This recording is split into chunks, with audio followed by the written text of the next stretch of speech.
There is a green metal locker in the back corner of the maintenance building at Glen Jean. And for the last 11 years I have been the only person holding a key to it. On the top shelf there is one work boot. Right foot. Size 15. The leather is split across the toe box, and the sole has been taken off in a single piece, not torn away but worked off, with the tread ridges rolled and curled the way a strip of bacon curls in a hot pan. Under the boot there is a plaster cast, 16.5 inches long, wrapped in a moving blanket because it cracked once already, when a seasonal dropped a snow shovel on the shelf above it. There is a coil of hair sealed in a specimen bag, reddish near the root and almost black at the tip, coarse as broom bristle. There is a cassette tape with a strip of masking tape across the label, and on the tape somebody wrote a date and a creek name and nothing else. There is a handheld radio with the antenna snapped clean off at the collar.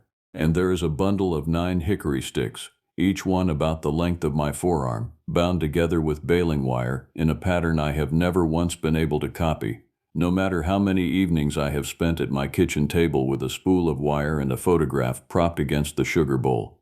I have carried a badge in this gorge for 19 years. Backcountry patrol, resource protection, search and rescue when the call comes. I know the sound of every set of stairs on the Kmore Trail. I know which rhododendron thickets you can push through, and which ones will hold you like a fist until you go back the way you came. I know the smell of the river in April, and the smell of it in August, and they are two different rivers. I have pulled people out of water, and off of rock, and out of the wreckage of cars that came down Fayette Station Road too fast on a wet morning. I am telling you this so you understand that I am not a man who is easily turned around, and that when I say I do not go up certain hollows after 4 in the afternoon, I have earned that rule the hard way. New River Gorge is 53 miles of river cut through some of the oldest rock on this continent. 70,000 acres of steep, tangled, second-growth forest folded over on itself like a wet rag wrung out and dropped. The maps make it look manageable. Green, with thin lines for trails and blue lines for creeks. What the maps do not show you is that the walls run 1,200 feet from rim to water in places, that the coal companies left 100 years of stone foundations and coke ovens and rail grades and open mine portals scattered through that green, and that the forest came back over all of it so completely that you can stand 10 feet from a brick powerhouse and never see it. Whole towns are in there: Nuttleburg, Kmore, Elverton, Red Ash, Thurmond, which still has a post office and almost nobody. There are steps carved into the hillside that lead up to houses that are no longer there, and at the top of the steps there is a flat spot and a chimney and a lilac bush that somebody planted in 1912 and that still blooms every May for nobody at all. People go into that country and do not come back out. Not often.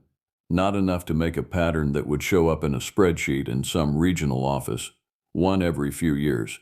A kayaker, a fisherman, a young man who told his girlfriend he was going to walk the rail grade to Stone Cliff and take pictures of the fog. We write them up as drownings when we find them in the water, and as exposure when we find them in the woods. And when we do not find them at all, we write them up as unresolved, and we keep the file open in a drawer that never gets cleaned out. I got the key to that locker from American Horse, who was chief ranger here when I came on. He was a heavy-set man with a soft voice and the flattest stare I have ever been on the wrong end of, and he had come up through the fire program out west before he took the job here. He never raised his voice one time in the 8 years I worked under him. He did not need to. He handed me the key on a Tuesday in November, in the parking lot behind the office, with the engine of his truck still running and the heat blowing out the open door. He said, "You keep this in your pocket and not on the board." I asked him what was in it. He said, "The reason we close the upper end of that hollow every year and blame it on the peregrines." Then he got in his truck and drove to Beckley for a budget meeting, and we did not speak about it again for 4 months. The first time I put anything of my own into that locker was the 15th of October, 2011. Swift Bear was in his second season with us then, 23 years old, from a family that had been in Fayette County since his great-grandfather came east with a work gang in 1919 to lay track for the coal roads and never went home. He was the best hire I ever had a hand in. He could read ground like other people read a newspaper. He could tell you how long a deer had been standing in one spot by the way the leaves were pressed. He was also the only seasonal I ever knew who volunteered for the trash pull at Cunard 2 weekends in a row, which tells you everything about him you need to know. He came into the office that afternoon with his hat in his hand and his shirt soaked through at the back, and he stood there in the doorway not saying anything until I put my pen down. I asked him what happened. He said, "I need you to come look at something, and I need you to not ask me questions until you have looked at it." We took the truck down to the Kmore lot and walked in from there. It was one of those October days that West Virginia does better than anywhere else on earth. 62 degrees, every maple on that wall going the color of a struck match, the river below us running low and green and loud. We went down the trail toward the mine bench, past the old fan house, and then Swift Bear stepped off the tread and went sideways along a bare path through the laurel for maybe 200 yards, and the whole time he did not speak, and he kept his hand on the strap of his pack instead of on anything else. The Little Seep Creek back in there does not have a name on any map. It comes down off the rim in 3 steps, and it runs about 4 inches deep over a bed of flat gray stone. And where it flattens out there is a bar of fine silt, maybe 12 feet across, that holds a print better than fresh cement. There were tracks in it, 3 of them, walking upstream, spaced out further than a man can comfortably walk, 16.5 inches long, 7 inches across the ball, 5 toes with the big toe set slightly apart and each toe pressed in deeper than the one beside it, which is not something a carved block of wood does and not something a boot does. The silt had pushed up in a rim all the way around, and there was a crease across the middle of the arch where the foot had flexed and taken weight and rolled forward. The middle print had 4 inches of clear water standing in it, and the silt at the bottom was still hanging in that water, still turning, still coming down. Swift Bear said, quietly, "I have been standing here 40 minutes because I could not decide whether to leave." I asked him why he did not just call it on the radio. He looked at the wall of the gorge above us, at all that yellow and red timber going up and up until it disappeared, and he said, "Because I did not want to be the one making noise. I poured that cast myself the same evening, working by headlamp with the water sound coming up off the seep and Swift Bear standing above me on the bank with his back to me, facing uphill, which I did not ask him to do and did not tell him to stop. The next morning I drove out to Winona to see Little Wound. He had run the trail crew for the park for 26 years before his knees quit on him, and after that he ran a small equipment repair shop out of a pole barn behind his house, and after that he mostly sat on his porch and fixed chainsaws for people who left them on the steps with a $20 bill under the handle. He was 79 that autumn. His family had come east in the same decade as Swift Bear's, out of the Plains country, in the years when the coal operators sent recruiters as far as they had to go to fill the camps. 2 generations later there were 4 families of them, scattered between Ansted and Thurmond, and every one of them worked in these woods in one way or another, and every one of them knew things about this gorge that are not in the interpretive brochures. I put the cast on his porch table still wrapped in a shop towel, and I unwrapped it, and I did not say a word. He looked at it for a long time. He had a cup of coffee in his hand, and he did not drink from it once the towel came off. Finally he set the cup down on the arm of the chair, and he leaned back and he looked out over his yard at the tree line, where the fog was still lying in the low ground between his fence and the woods, and he said one sentence. He said, "Put it away and do not carry it around." I asked him what it was. He said, "You already know what it is, or you would not have driven out here." I said I wanted a name for it. That was when he turned and looked at me directly, and I want to be honest about this, because I have thought about that look many times since. It was not fear. It was closer to the way a man looks at somebody who has asked him for the combination to a safe that is not his. He said, "We have a word for it. I am not going to say the word to you, and you should not go looking for it. And if somebody sells you one out of a book, then what they sold you is not the word. In English, my grandmother called it the tall one. My father called it the one that steps over the fence. You can use either of those, and neither one of them will do you any harm." Then he told me the rules. He told them the way you tell somebody how to shut off the water main before you leave for the winter, plainly, once, expecting to be listened to. "Do not answer a voice that calls your name from uphill," he said. "It will use a voice you know. It will use the voice of somebody who is at home in bed. It gets it almost right, and the part it gets wrong is at the end of the word. Do not answer a knock with a knock. Knocking is how it asks whether the woods are empty. If you answer, you have told it that the woods are not empty, and you have told it exactly where the part that is not empty happens to be standing. Do not take anything out of the woods that has been set down deliberately. Stacked stones, sticks bound together, a pile of bones with the long ones lying parallel. Anything that has been arranged for a reason, and the reason has nothing to do with you. And this last one, he said, is the one people ignore. If it lets you see it, that is not an accident. It moves through open ground at night, through fields, along the rail grade, past the windows of houses where the television is on, and nobody sees it, because it does not want to be seen. If you have seen it, it decided. Ask yourself why. I asked him if it had ever hurt anybody he knew. He picked his coffee back up and he said, "There are 2 families in this county that stopped going up their own hollows in 1963 and never told anybody why. And one of them is mine." Then he said we were finished talking about it, and we talked about a steel 044 with a bad oiler for the next hour and a half. And when I got in my truck to leave, he came down off the porch, which took him a while, and he put his hand flat on my window frame. He said, "If you keep going back to that creek, take somebody with you who will not run. Running is what tells it what you are." 2 weeks later, the acoustic monitors came back. Bear's Heart was the wildlife specialist assigned to our unit that year, on a joint project with the university looking at bat populations in the mine portals. White nose syndrome had gutted the little brown bat colonies through the whole region, and she was trying to document what was left in the Kmore and Nuttleberg workings. She was in her early 40s, a small, tireless, extremely precise woman who wore the same green fleece vest 3 seasons out of 4, and who once made me back a truck up half a mile because she had seen a box turtle in the road behind us. Her monitors were ultrasonic units, weatherproof, strapped to trees at fixed points, recording continuously from dusk until dawn. They log everything in that frequency band, and then software sorts the bat passes out of the noise. What the software throws away is a great deal of ordinary night sound. And she was in the habit of listening to the discard file at speed, because she had once caught a poacher that way. She called me at home on a Sunday. She never called anybody at home. She said, "Come to the office. I do not want to send this over email." She had a unit that had been hanging on a red oak about 400 yards up from that steep creek. Between 2:11 and 2:40 in the morning, on the 29th of October, it had recorded a sequence she had already isolated and cleaned.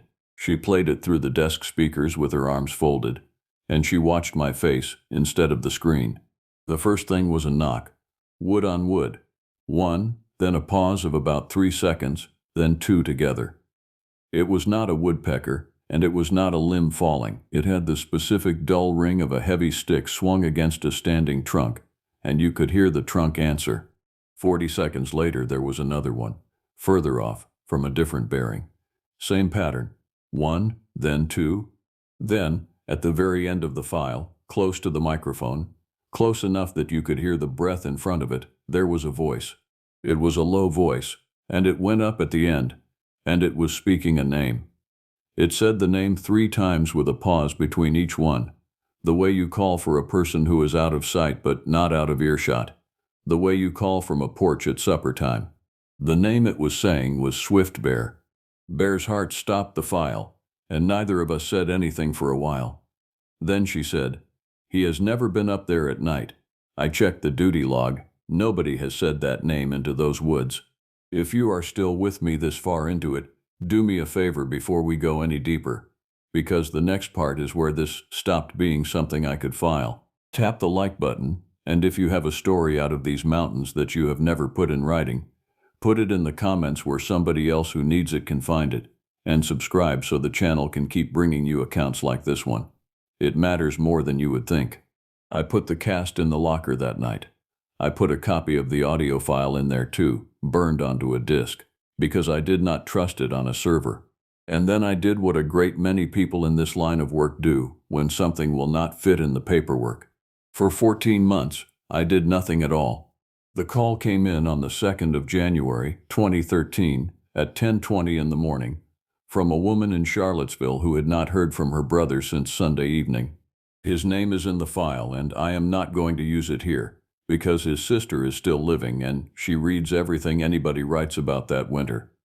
I will call him the photographer, because that is what he was. 38 years old, landscape work mostly. He had been coming to the gorge for 6 years to shoot the coke ovens at Nuttleberg in snow. And he had a permit on file, and he had told her he would be back Monday night and would call from the road. His car was in the lot at the bottom of Keeney's Creek Road when we got there. Frost on the windshield thick enough that it had gone opaque. Inside, on the passenger seat, a gas station receipt from Sunday at 4:11 in the afternoon and a paper bag with 2 apples in it. Standing Bear ran the search. He had been on the technical rescue team for 11 years by then, and he had the whole system in his head, the way some people have a city in their head. He was a big man, 6'4", quiet on his feet in a way that big men usually are not, and he had the most useful temperament I have ever seen in that work, which is that nothing on the ground could make him hurry, and nothing on the radio could make him slow down. He set up incident command in the gravel lot with the tailgate of his truck as the desk, and he had the first hasty teams moving in under 50 minutes. Flying Hawk came out from Beckley with the drone. He flew for the county then, and later for the state, and he had a fixed-wing unit and 2 quadcopters and an infrared payload that was better than anything the park owned. He was a compact, cheerful man who talked constantly on the ground and not at all in the air. He set up on the flat above the tipple where he could keep line of sight down the bench, and he flew grids over the ovens and the town site and the timber above it for the rest of that day and most of the next. Pawnee Killer ran the boat. He had guided commercial trips on the lower river for 22 seasons, and he knew that water at every level it comes at. He was the last of Little Wound's generation who was still working, and he was hard company. He argued with the incident commander, he argued with the sheriff, and he argued with me, and he was correct roughly 80% of the time, which is the worst possible percentage for a man to be correct at. When the river is the fastest way to move people, he is the one you want on the sticks, and everybody in 3 counties knows it. We found the photographer's camp at 2 in the afternoon on the 3rd of January, about 600 yards up the tram grade from the ovens, on a flat bench where a house used to sit. His tent was standing and zipped. That is the first thing that was wrong. A man who walks away from camp in winter and gets into trouble leaves the tent open more often than not, because he stepped out for 2 minutes and never came back. This tent was zipped from the outside, which you can do, but which nobody does when they are coming right back. The second thing was the gear. He had a camera bag, a tripod, a stove, a pot, a food bag on a line, and 2 water bottles. All of it was outside the tent. All of it had been stacked. Not scattered, not dragged into the brush and chewed the way a bear leaves a camp. Stacked, in a column, largest on the bottom, in the middle of the flat, about 4 feet from the tent door. The tripod was laid across the top of the stack with the legs folded. The food bag was still hanging on its line 11 feet up between 2 trees, and it had not been touched at all, which I want you to sit with for a second, because there is no animal in these mountains that walks past a hanging food bag and instead spends its evening organizing a man's cookware. Standing Bear stood there looking at that stack for about a minute and a half. Then he keyed his radio and moved everybody who was not already committed to the upper timber down onto the bench, and he did it without ever using the word he was thinking, and I have always been grateful to him for that, because there were 4 volunteers from the fire department on that hillside who did not need to hear it. Bear's heart was with us on the second day. She got down on her knees at the edge of the flat where the old road cut through, and she found what I had already found and had not said out loud. The frost was still holding in the shaded ground under the hemlocks. In it there were tracks coming up from the creek and crossing the bench and going out the far side into the laurel, and the stride between them was 52 inches, and where the ground pitched up at the far edge, the stride opened out to over 6 feet, and the toes had dug in and thrown a little fan of leaf litter backward, the way your own foot does when you take a slope at speed. She measured everything. She photographed everything with a scale and frame. She wrote it up in her field notebook in that small square handwriting of hers, and at the bottom of the page she wrote unclassified large mammal, and then she looked at me and said, That is what I am able to put on paper." I said I understood. She said, "I have 22 years in wildlife work, and I have never once written that sentence before." We searched for 9 days. We put 460 personnel hours on that ground. We had 2 dog teams down from Pennsylvania, and both of them tracked the same line off the bench for about a quarter mile, and then stopped in the same spot, in the middle of a rhododendron slick, and would not go on. Not could not, would not. The younger of the 2 dogs sat down and turned around and put her body against her handler's leg and looked back the way we had come, and the handler, who was a very experienced woman with no interest in ghost stories, told Standing Bear that she was pulling her dog, and that she was not going to explain it on the radio. Flying Hawk flew the infrared at first light on the 5th day. He came down off the ridge with the controller still in his hands, and he did not talk to anybody for about 10 minutes, which for him was the loudest thing he could have done. Later, in the parking lot, he showed me the file. There was a heat signature standing in a clear-cut edge at 4:50 in the morning, upright, at the base of a big tulip poplar. He had flown a slow orbit over it, thinking it was one of our searchers who had gotten separated, and on the second pass it moved from the base of the tree into the timber, and it covered about 90 feet of open ground in a little under 2 seconds. He said, "I have flown over 1,100 hours of this county. That is not somebody's uncle in a suit, and that is not a bear on 2 legs. Bears do not move like that, and neither do we." Then he deleted the file in front of me, and I did not stop him, and I have thought about that a great deal since. We found the camera on the 11th day. It was 30 yards downhill from the stacked gear, in a hollow log, lens first. The body was scratched and the strap was gone, and there was hair caught in the hinge of the battery door, reddish at the root, almost black at the tip. 940 images on the card. Ovens in snow. The tipple. A long sequence of the tram grade at blue hour, beautifully done, the kind of work that makes you stop scrolling. And then, at 17 minutes past 5 on Sunday evening, the last 4 frames. Frame 1 is the tree line above the bench, exposed for the sky. Everything below the branches gone to a solid black wall. Frame 2 is the same composition with the flash fired, and the flash has lit up 60 feet of laurel and hemlock trunk and nothing else. And it is the most ordinary photograph of a hillside you have ever seen. Frame 3 is the ground at his feet and the toe of his own boot, taken at an angle that tells you he was not looking through the viewfinder. Frame 4 is the trees again, and about 11 feet off the ground, back between 2 hemlock trunks, there are 2 flat coins of light where the flashes come back off something round and wet, and they are set too far apart in the face, and below them there is a shoulder line, where there should not be a shoulder line at all. We never found him.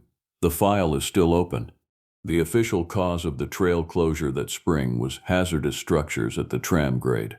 Thurmond has a population you can count on your fingers, and a depot that the park keeps painted. And if you stand on the bridge there at night, the only lights you can see are the signals on the CSX line and whatever the moon is doing on the water. White Eagle used to run a lunch counter out of a converted front room in a house 2 miles up the road toward Minden. 6 stools, a griddle, pinto beans and cornbread on Thursdays. She was 81 when I started going out there regularly, and she outlived 3 of the men in this account. Before the counter, from 1968 to 1979, she had worked fire lookout for the state on a tower up on the ridge above Beery Mountain. 3 months a year, alone, with a map table and an alidide and a hand-cranked telephone. I brought her a photograph of the cast one afternoon in February and set it on the counter next to the sugar shaker. She turned it around with one finger so it faced her, and she looked at it about as long as it takes to read a road sign, and she said, "We called those the ones that come down for the salt." I asked her what that meant. She said the old people believed they came lower in late winter, when the ground was hard and the browse was gone, and that they would come to the salt licks and the mineral seeps and the places where the coal roads had cut through and left the rock bleeding minerals down a wall. She said her grandmother would not go past the mouth of a certain hollow between the middle of January and the end of March, and would take a road 3 miles longer instead, for her entire life, without ever once explaining herself to anybody who asked. Then she told me about the tower. She said, "I logged 4 things in 11 years that I could not account for. and I put every one of them in the daybook, because the daybook was the job. The first was in July of 1971. Something came up the stairs. She said the tower had 13 flights of open steel stairs and a trapdoor at the top that she kept shut but had never once locked, because there was no lock and no reason for one. At about 2 in the morning, she woke up to the sound of the whole structure taking weight, not wind. Wind moves a tower in a rhythm and you stop hearing it after the first season. This was one flight at a time, with a pause between each flight, and each pause was long enough for her to hope it had stopped. She said she got up and she stood on the trapdoor. 90 pounds of her, standing on a trapdoor, at 81 years of age, telling me about it, with her hand flat on the counter to show me how she had braced. Whatever it was came up 11 flights and stopped. She could hear it breathing through the floor. She said it did not sound like an animal breathing, because animals breathe in and out at the same speed. This breathed in slow and pushed out fast, over and over, like a man who has climbed something and is standing at the top deciding. Then it went down, all 13 flights, unhurried, and off across the ridge.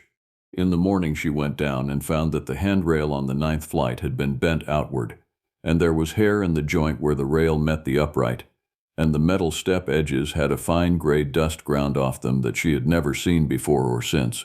She wrote it in the daybook as unknown climber, no contact. The other 3 she would tell me about over the next several years, one at a time, never 2 in the same visit.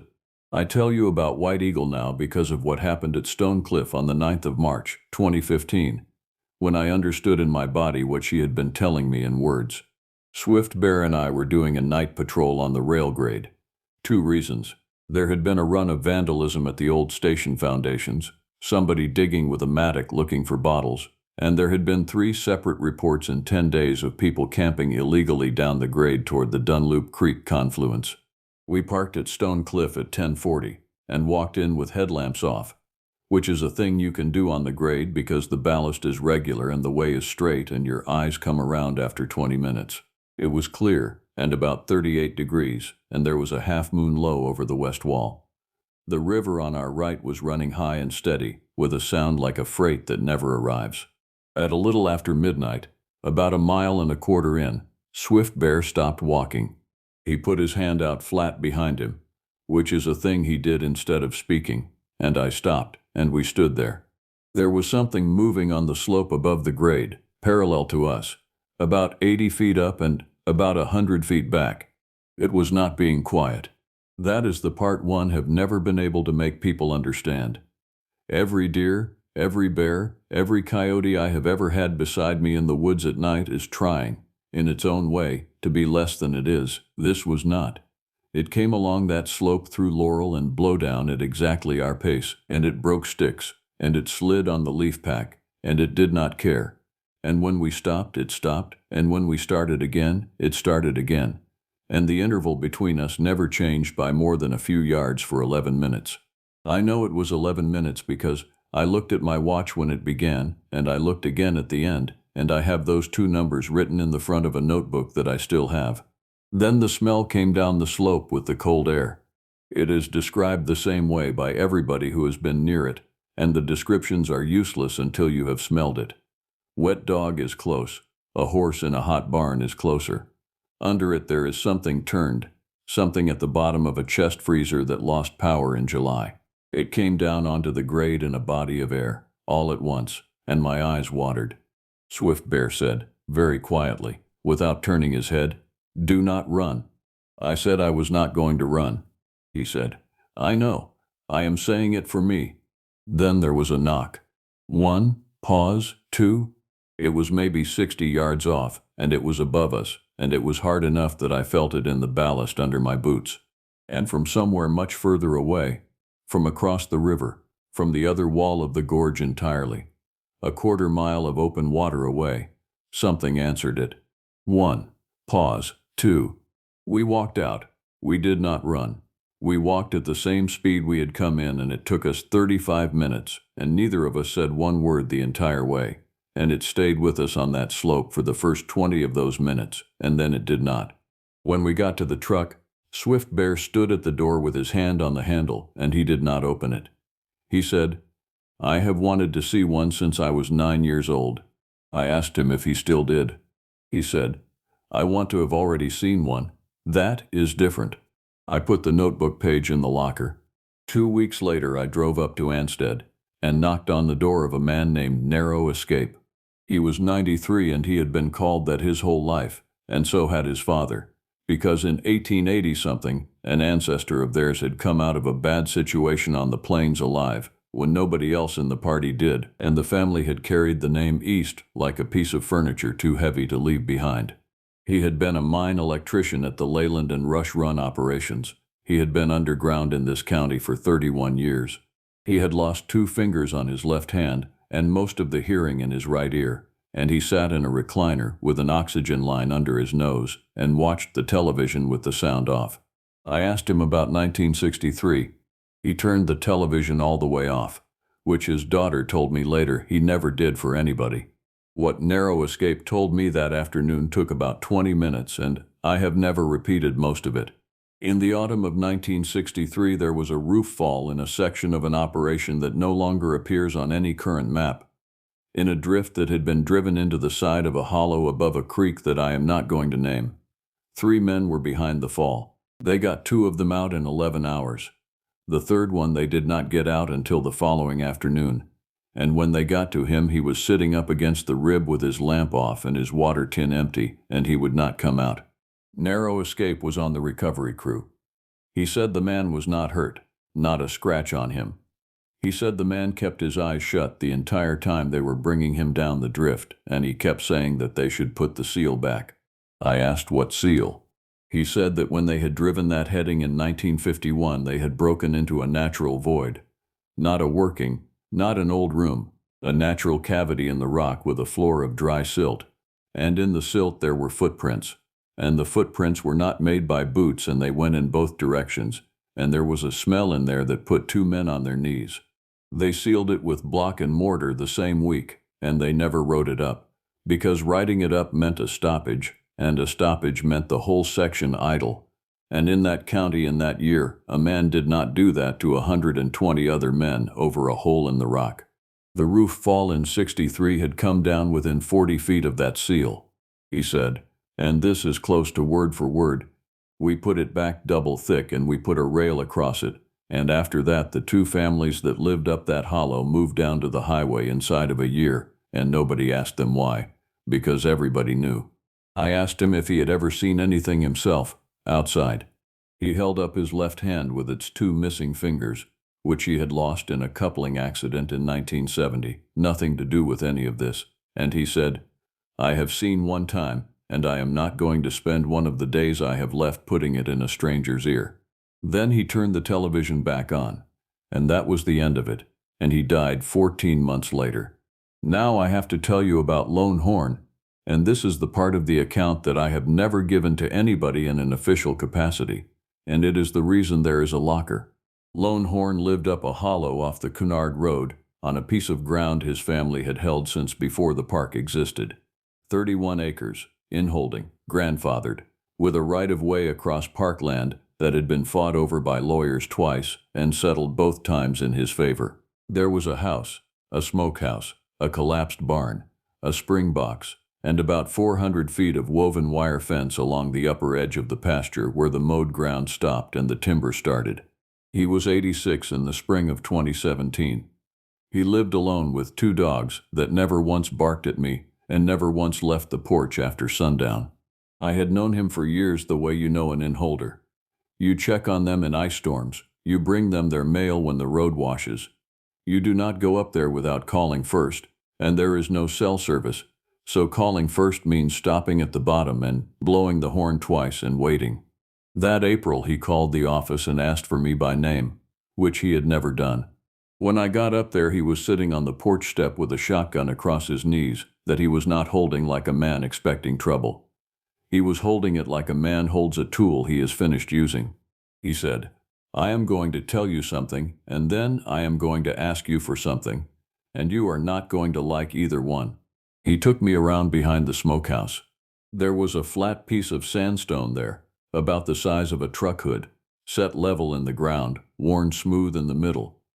On it there were three things: a deer haunch, fresh, from a roadkill he had picked up 2 days before with a permit he had held for 30 years, a 5-gallon bucket of shelled corn, and a pile of apples going soft. He said, "My father did this. His father did it before him, from the year they came into this hollow. Every third night from the middle of October to the end of April, and once a week the rest of the year. Not because we are feeding anything, because it is a payment on a line." He walked me up to the fence. Along the whole upper edge of that pasture, spaced out about every 40 feet, there were stacked stones, 3 stones each, bottom one flat, middle one round, top one long and set crossways, grown over with moss, some of them, and settled into the ground so far that they had to have been there for generations. He said, "That is the line. On this side is mine. On that side is not mine, and never was. My grandfather set those, and he set them with somebody watching him set them, and the arrangement is that I put food on that rock, and I do not go past that fence after the light goes, and in return nothing comes down to my house." I asked him, and I want to be honest, I asked him in the tone you use with an old man on an inholding who might be starting to slip. I said, "And has anything ever come down to the house?" He looked at me and he said, "One time. 1984. I was 2 weeks late putting out the winter share because my wife was in the hospital in Beckley and I was sleeping in a chair in the hallway down there and I forgot. When I came home, the smokehouse door was pulled off the hinges and set against the wall, standing up, leaning, the way you would lean a door if you were being polite about it. And there were prints in the mud all the way around the house, all the way around, under every window." Then he said the thing he had called me up there to say. He said, "I am 86 and I have a bad heart and my daughter is in Ohio and she is not coming back here. And when I am gone, somebody has to keep the line, or it stops being a line." I did not answer him. He did not push it. He said, "Come up on a Thursday and see for yourself and then decide. And bring the young one if he will come. But do not bring anybody who will bring a rifle, because a rifle changes the conversation." I brought Swift Bear. I brought White Bull as well. White Bull was the cultural resources liaison who worked between the park and several tribal offices on consultation matters, which in this region mostly meant archaeology, burial protection, and the review of any ground-disturbing project. He was in his 50s, careful, formal, a man who chose his words the way other people choose tools out of a drawer. He came up to that fence line with a clipboard, and by the end of the evening the clipboard was on the seat of my truck with nothing written on it. We got there at 7:40 on a Thursday evening in late April. Lone Horn put the share out at 8 on the rock, and we went back to the porch and sat, and he turned the porch light off, and the 2 dogs went inside and lay down against the door. At 9:51 it came out of the timber. Not at the rock, at the fence, about 120 feet from where we were sitting, at the corner where the woven wire turns downhill. There was a half moon and the pasture was cut short and the light on that grass was better than you would think. It came out from between 2 big oaks and it stood at the fence. I have been asked to describe it maybe a dozen times in my life by people I trusted enough to tell, and here is what I have. It was between 7 and 8 feet. I know that because the woven wire was 47 inches and the second strand of barbed wire above it was 55. And it stood behind that fence and the top of the fence line was below the middle of its thigh. It was heavy through the chest and the shoulders in a way that no tall man is. The width across the top of it was wrong for the height.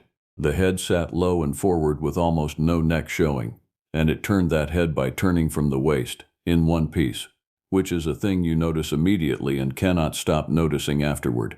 The hair was long over the shoulders, and shorter and tighter on the chest, and it moved in the little breeze coming up the hollow. In that light the color was nothing, was gray-brown, was the color of the woods. The face I could not see, and I have been grateful for that for 9 years. It stood there with one hand on the top of a fence post. That is the detail that undid me. Not on the wire, on the post, the flat top of an 8-inch locust post, with the fingers over the edge of it, resting, the way a man rests a hand on a gatepost while he is deciding whether to come in. Swift Bear made a sound beside me. Not a word. Air. and the thing at the fence turned its whole body to face the porch. Lonehorn said, in an absolutely level voice, out loud, without standing up, "It is put out, and it is yours, and nobody here is coming past the line." Then he said something else that was not in English, 4 or 5 words, and I did not ask him afterward what they were, and he did not offer. It stayed maybe 40 seconds after that. Then it lifted its hand off the post and went along the fence to the rock in the ordinary way that a heavy thing walks over uneven ground, and it picked up the deer haunch in one hand, and it went back into the timber, and the sound it made going up that slope was the sound of a refrigerator being carried uphill by somebody who was not tired. Nobody on that porch spoke for a long time. Finally, White Bull said, quietly, "None of this goes on paper." I said, "I know." He said, "I mean the location, not the account. The account belongs to whoever wants to carry it. The location belongs to that family and to the ones who set those stones. And if it goes in a report, it goes in a database, and if it goes in a database, it goes in a request. And in 6 years, there will be 100 people with cameras standing at that fence." He was right. He was right the way American Horse had been right in the parking lot with his truck running. Swift Bear did not come back to work the following season. He is fine. I want to be clear about that, because I have told this in rooms where people assumed the worst. He took a job with the state, and he lives in Nicholas County now, and he has 2 children, and every so often he calls me around the middle of October, and we talk about nothing at all for 20 minutes, and then he says, "Is it quiet down there?" And I say, "It is quiet," and he says, "All right then." Lonehorn died on the 19th of November, 2019, in the front room of his own house, which is what he wanted, and which almost nobody gets anymore. His daughter came from Ohio and stayed 9 days. She had the estate sale in the spring, and she sold the 31 acres to a land trust that turned around and conveyed a conservation easement on it. And the house is still standing and nobody lives in it, and the pasture is being taken back by locust and multiflora rose about a foot a year. On the 3rd day after the funeral, she called me and asked if I would walk the property with her, because she did not want to do it alone. We went up the hollow in her rental car, and she stood in the yard with her arms folded, and she said, "My father would not let me stay up here past supper my entire childhood. My entire childhood. He drove me down to my aunt's in Oak Hill every single evening from the time I was 6 until I got my license. And then he made me promise, and I kept it, and I never once asked him why, because I could see what asking cost him." She looked at the tree line for a while. Then she said, "Whatever the arrangement was, I am not able to keep it. I live 9 hours away, and I have a job and a family, and I do not know how." I said I would take care of it. She did not ask me what I meant. That is the thing about this county. She did not ask. So here is the part one have never said out loud to anybody with authority over me. Every 3rd night from the middle of October to the end of April, and once a week the rest of the year, something goes on that stone behind the smokehouse, on a piece of land that belongs to a land trust now, and that I have a key to because of an agreement about invasive species monitoring that I wrote myself, and that my current supervisor signed without reading past the 2nd paragraph. It is not always a deer. Roadkill permits are what they are, and the county does not always cooperate. Sometimes it is 40 pounds of apples out of the back of my truck from an orchard up at Anstead. Sometimes it is corn. Twice it has been a whole hog that Pawnee Killer got for me from a man he knew in Meadow Bridge and would not let me pay for. Pawnee Killer knows. He has known since the 2nd day of the search at Nuttleburg, when he came off the river and looked at that stack of camp gear on the bench and said one sentence and then never mentioned it again for 4 years. The sentence was, "My mother told me they do that." He is 71 now, and he has stopped guiding, and he still has the boat. He is the only living person besides me who has ever helped carry a share up that hollow, and he does it in absolute silence, and he waits in the truck. Little Wound died in 2022. I sat in a folding chair in the back at that service, and I listened to 4 of his grandchildren speak, and not one of them mentioned the woods, and every one of them mentioned the shop and the chainsaws and the $20 bills under the handles.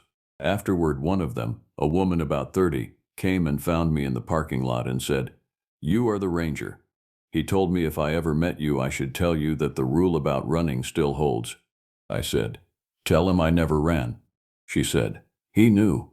American Horse retired to Montana and calls me every year in the first week of January. He is 83. He does not ask about the locker directly. He asks whether the Peregrine closure went in on time, and I say yes, and he says good, and we talk about his grandson's welding certificate. Bear's Heart moved to a regional position, and her acoustic data from 2011 through 2016 is archived on a server in 3 states, and the discard files were never retained, which was her decision, and which she made deliberately, and which I supported. Flying Hawk still flies. He has never once brought it up again. But when the county sends him out to the gorge for a search, he calls me first, every time, even when there is no reason to, and he asks me one question, which is, "Where would you not want me flying?" And I tell him, and he does not fly there. Standing Bear runs the technical rescue program now. He has, in his office, taped inside the door of a cabinet where the rope logs are kept, a photocopy of 1 page of Bear's Heart's field notebook from January of 2013. The page with the measurements on it. He has never explained why it is there, and nobody has ever asked him to take it down. White Eagle passed in 2020 at 94. Her fire tower daybooks went to the state archive. I have read all 11 years of them. The entry for the 22nd of July, 1971, says exactly what she told me it said. Unknown climber, no contact. She never once embellished it in 50 years. And I think about that woman more than I think about almost anybody. White Bull is still doing consultation work, and we speak 2 or 3 times a year. Last spring he said something to me that I have been turning over ever since. He said, "You understand that you are not protecting people from it. It has been here the whole time, and the number of people it has taken in 140 years of coal and rail and rafting in this gorge is small enough to count. You are protecting it from us. That is what your locker is. That is what the closures are. You are the seal on the drift." Which brings me back to Glen Jean. The locker is still there. It has a boot in it, and a cast, and a bag of hair, and a cassette, and a broken radio, and a disc with a voice on it saying a young man's name 3 times in the small hours of the morning, and 9 hickory sticks bound with wire in a pattern I gave up trying to copy years ago. I have added exactly 4 things to it in 11 years. A notebook page with 2 times written on it, a photocopy of a fire tower entry, a key on a paper tag, and a single sheet of paper with a map on it that has no place names, only a creek, a fence line, and a rock, drawn by hand, folded twice, in an envelope with nothing written on the outside. When I retire, and that is closer than I would like, I will hand that key to somebody in a parking lot with the engine running, and I will not explain much, because the explaining is not the part that transfers. What transfers is the rule. You put the share on the rock. You do not go past the line after the light goes. You do not answer a voice from uphill. And you do not, under any circumstances, put the location on a map that anybody else can read. I have thought 100 times about whether telling this much of it is a violation of that last rule. I decided that it is not, because I have given you no coordinates, no creek name, no hollow, and nothing that would let a single person with a truck and a camera find that fence. What I have given you is the only part that was ever mine to give, which is the account. If it has held you this far, then close it out with me the way we started. Leave a like on this so it reaches the people it needs to reach. Tell me in the comments whether there is a hollow, a ridge, or a stretch of back road where you grew up that the old people would not go past after a certain hour. Because I read every one of those, and subscribe, so that when the next account comes down off these mountains, you are here for it. I am at the office most Tuesdays. The gorge is beautiful in October, and there is no place on this earth I would rather have spent my working life. Come see it, stay on the trail, be off the ridge by 4, and if you are ever walking a rail grade at midnight with a river on your right, and something starts walking along the slope above you at exactly your pace, and it is not trying to be quiet, do not run. Walk. The whole way out, walk.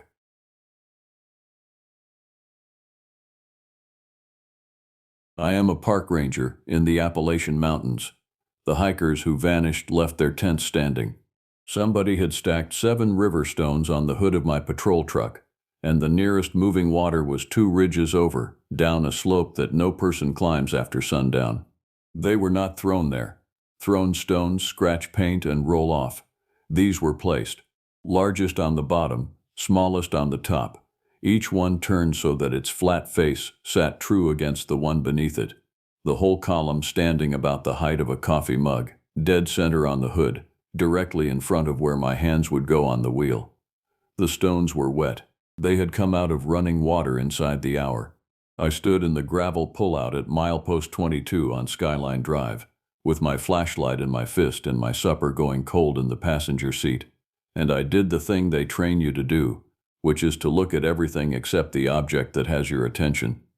I looked at the ground. The frost had not set yet, so the dust held nothing worth reading. I looked at the tree line. I looked at the guardrail and the drop behind it. I looked at the little brown post that gives the elevation, 3,110 feet, and then I made myself look back at the hood, and I counted them again, and there were still 7. The date was the 19th of October. The time was 6:42 in the evening.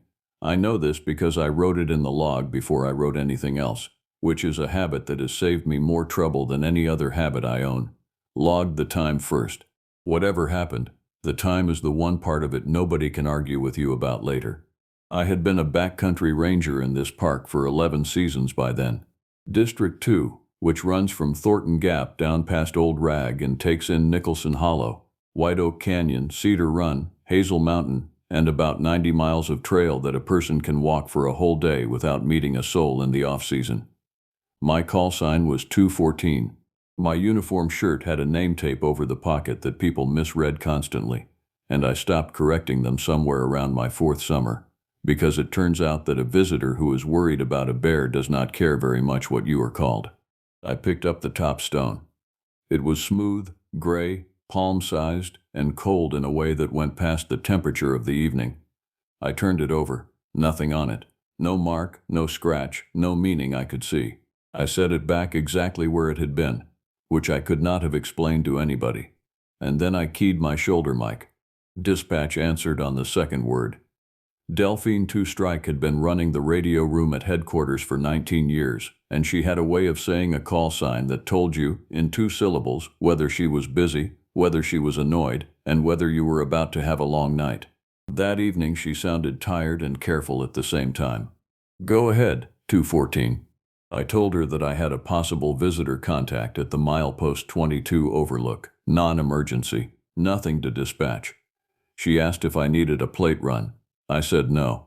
She waited 3 seconds, and then she said, in a voice with the edges sanded off it, that she was glad I had called in, because she had been about to call me anyway.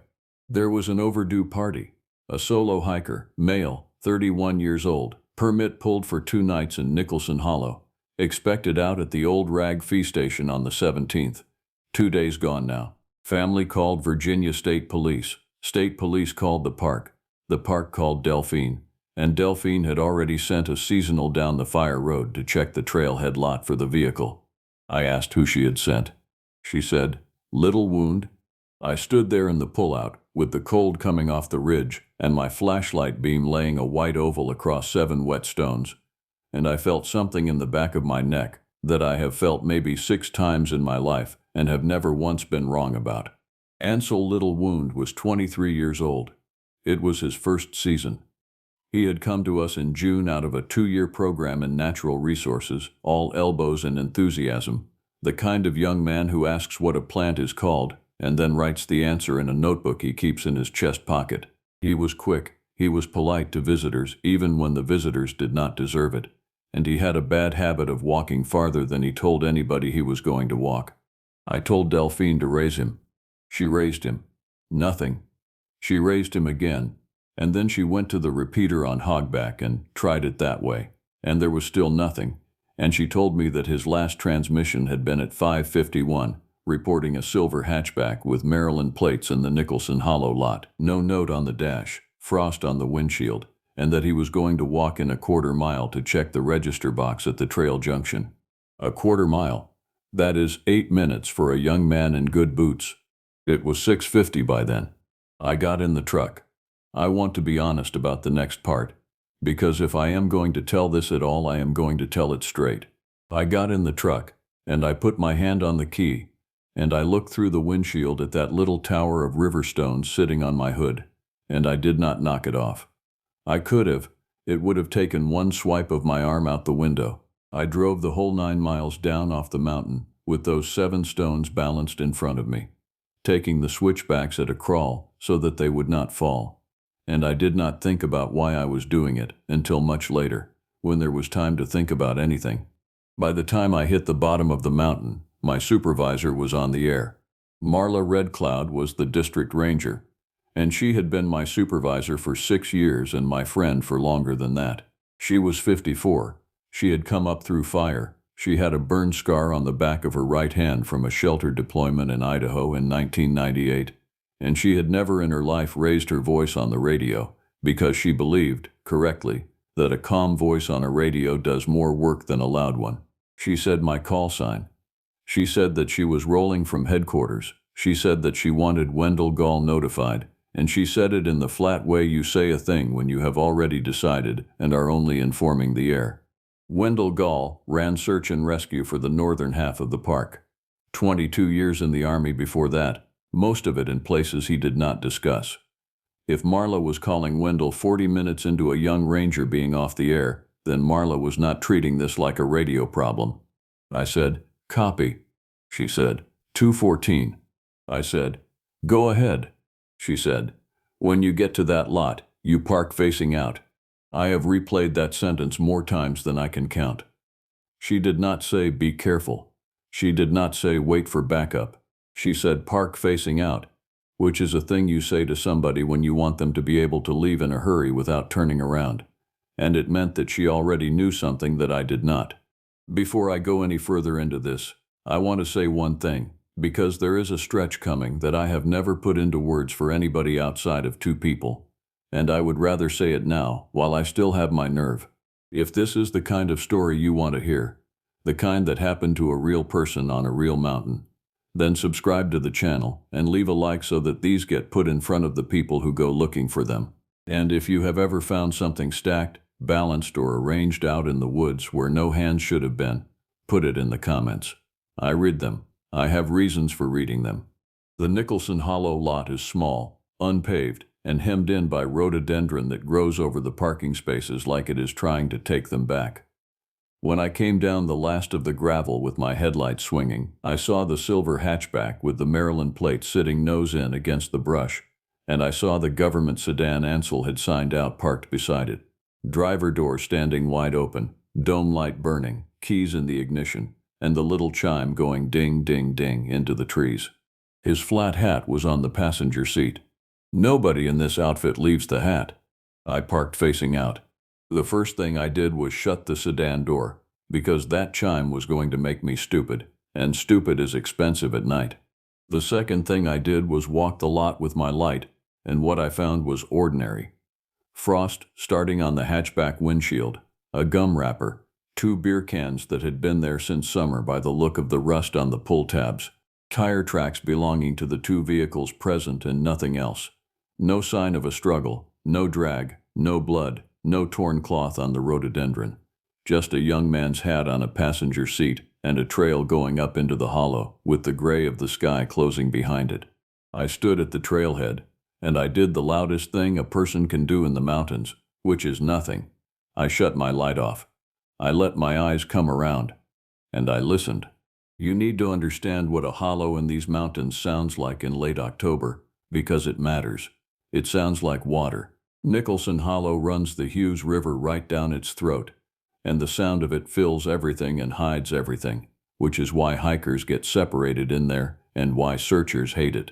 Above the water you should hear a barred owl, maybe 2 of them trading calls, because that is what barred owls do in this park in October, all night long, up and down every drainage from Thornton Gap to Big Meadows. You should hear deer moving. There is a whole invisible population of white-tailed deer in that hollow, and they are careless because nobody hunts them. I stood there for 4 minutes by my watch and I heard water, and under the water I heard nothing at all. No owl, no deer, no mice in the leaf litter, and there are always mice in the leaf litter. It was like standing in a room where everyone had stopped talking because of something behind me. I called out for Ansel. My voice went about 40 feet, and then the hollow took it. Marla arrived at 7:31 with her light bar off and her window already down. Wendell Gall came in behind her 9 minutes later in the rescue truck with 2 volunteers and a trailer full of litter gear, and he was out of the cab before it had finished rocking on its springs. Wendell was a big man gone lean, 61 years old, gray to the scalp, and he moved the way a person moves when they have been in charge of other people's lives long enough to stop hurrying. He came straight to me. He did not say hello. He said, "When did you last hear his voice?" And I told him 5:51, and he checked his watch and said, 1 hour 47. And then he turned to Marla and said, "Hasty search, 3 teams, sound sweep. We do not go past the second crossing tonight." And Marla said, "Do it." That is how it goes. There is no arguing on a search. There is one voice, and everybody else has ears. They put me on the first team because I knew the trail in the way you know your own hallway in the middle of the night. My partner was a volunteer named Silas Hump, who was not technically supposed to be on a hasty team because he was 67 years old, and his job in the park was packing supplies to the huts with a string of 3 mules. But Silas had been walking that hollow since before the park had a paved road up the front of it, and when Wendell had asked for hands, Silas had already been standing at the tailgate with his boots laced. Silas did not talk much. He walked with his light held low and off to the side of his body, which is an old trick and a good one, because if there is something in front of you that reacts to light, it goes for the light and not for you. We started up at 7:58. We called every 100 yards. We stopped for 30 seconds each time and listened. At 1.9 miles, 1 mile past where a 23-year-old could possibly have walked in the 8 minutes he had, we found Ansel Little Wound standing in the middle of the Hughes River. He was not swimming. He was not thrashing. He was standing in water up to his knees, facing upstream, in the middle of the current, absolutely still, with his arms at his sides. He had taken his boots off and set them on the bank, side by side, laces tucked in. His duty belt was on the bank beside the boots, buckled, laid out flat, in a neat oval, as though it were on display. He had been standing in that water long enough that when Silas got to him and put both hands under his arms, his legs did not bend. They had to lift him out like a fence post. His body temperature at the trailhead was 87.4 degrees. The medic who took it was a county paramedic named Royce Fast Bull, who had gone to school with my cousin and who had been pulling people out of these mountains for 9 years. And Royce said another 30 minutes and we would have been carrying a different kind of load down that trail. Royce Fast Bull is not a man who spooks. He worked on that young ranger for 40 minutes in the back of a unit with the doors open and the heat running. And when he was finished, he came and stood next to me in the gravel and said, in a low voice, that Ansel's boots had been dry inside. I asked him what that meant. He said, he took them off before he stepped in the water. He said, whatever a person is doing when they do that, they are not confused, they are cooperating. He did not speak for 2 hours. When he did speak, in the back of the ambulance at the bottom of the fire road, with Marla holding his hand and me standing at the doors, he said one sentence. He said, it wanted to know if I would answer to my name. Wendell wrote it in the log word for word. Then he asked Ansel who wanted to know, and Ansel looked at him with his pupils blown wide and his teeth going like a telegraph, and he said he did not remember anything after the trail register box, and every account he gave over the next 4 days matched that. He remembered the register box. He remembered writing his badge number in it. Then he remembered being cold and being lifted, and Silas Hump's beard against his cheek. We found his radio at 10 past midnight. It was 200 yards downstream from where he had been standing, and it was not in the water, and it was not on the ground. It was hanging in a black birch, wedged into a fork, 7 feet 10 inches off the ground. I measured it with a tape from the rescue truck because I wanted a number in the report that nobody could argue with later. 7 feet 10 inches. The radio was switched off. The volume knob was rolled all the way down to the stop. The antenna had been bent into a curve and then straightened again, the way you would bend it if you had never seen one before and were finding out what it did. Silas Hump stood under that tree with his light held low and off to the side, and he looked at the radio for a long while, without saying anything. Then he said the only complete thought I heard out of him that night. He said, "It turned it off so it could listen to us instead." Marla told him to keep that off the air, and he did. By 2 in the morning we had scaled the operation down to a hard perimeter and a plan for first light. And I drove up out of the hollow with my hands shaking on the wheel from the cold and from the other thing. The county squad had taken Ansel to the clinic in Luray. The silver hatchback was still sitting in that lot with frost on it, and its owner still somewhere in 80 square miles of mountain. And when my headlights came around and swept across the hood of my own truck, the 7 stones were gone. Not knocked over, not scattered on the gravel. Gone off the hood entirely, and set again in a neat column on the ground in front of my left front tire, in the exact spot where a person stepping out of the driver door would put their foot down. Largest on the bottom, smallest on the top. Every flat face sitting true. Somebody had taken them off my truck while I was up in that hollow, and had put them back down where I would have to see them, and had done it in a parking area with 4 government vehicles in it and a radio operator sitting 50 feet away in a running rescue truck. Nobody heard a thing.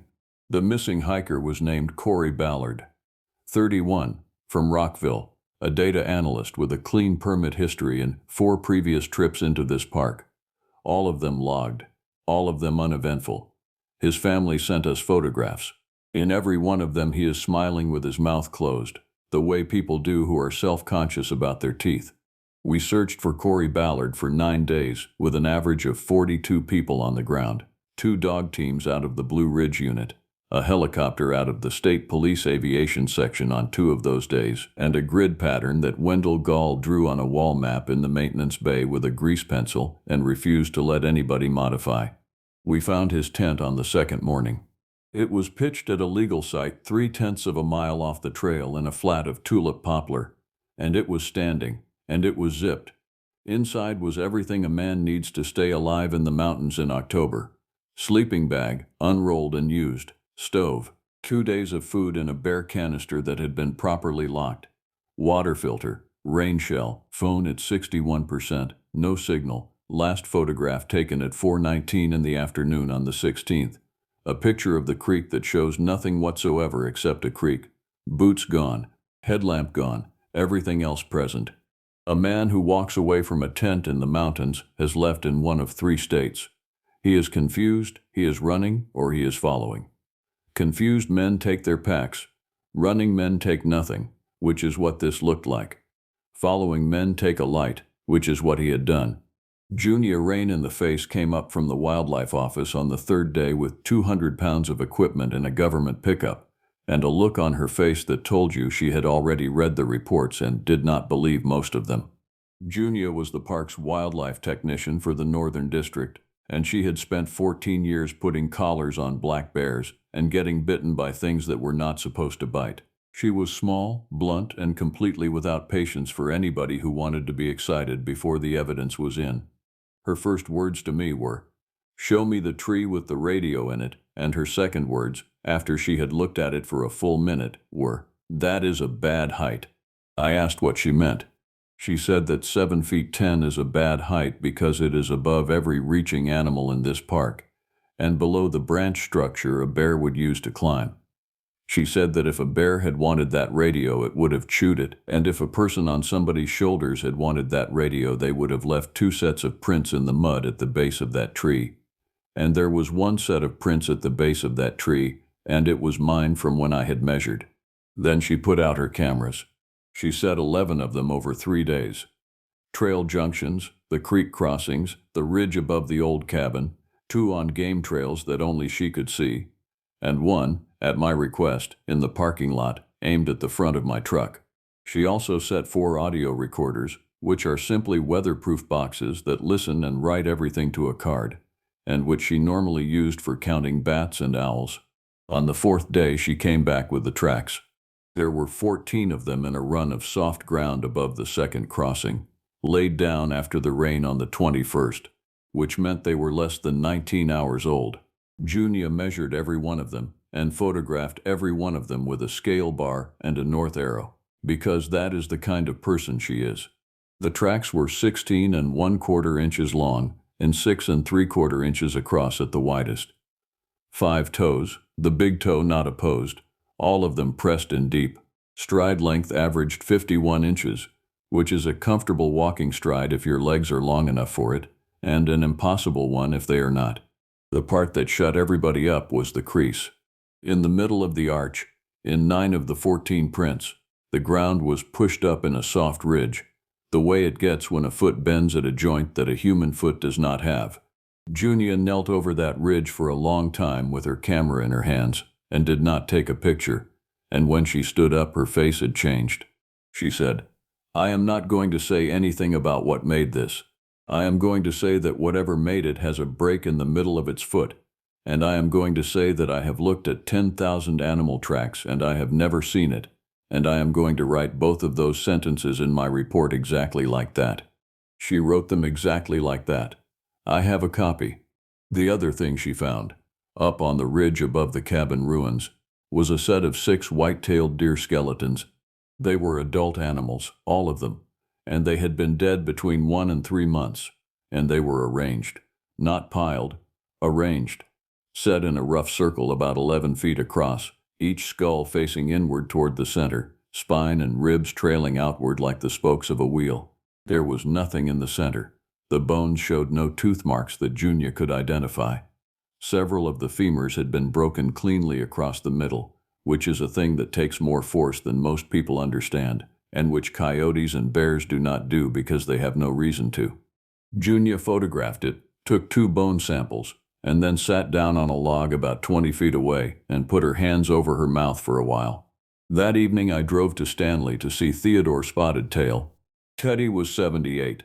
He had run trail crew in this park for 31 years and had retired the year I started, and his family, like mine, like Marla's, like Silas Hump's, had come east in the 50s on the government relocation program, out of the plains and into a valley full of apple orchards and cannery work, and had stayed and married in and put down 100 small roots.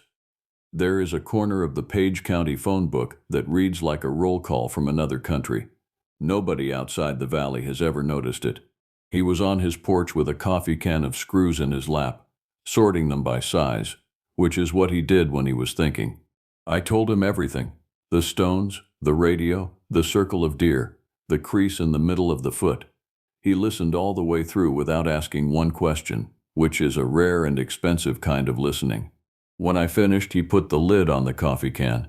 He said, "My mother would not let us say the name of it in the house." I asked which name. He said, "Any of them." She said a name is a rope. She said you throw a rope out into the trees, and you should not be surprised when something on the other end pulls. Then he told me the part 1 have never been able to put down. He said that when he was a boy in that valley, in the winter of 1959, 3 men from the cannery went up Nicholson Hollow after a deer and 2 came out.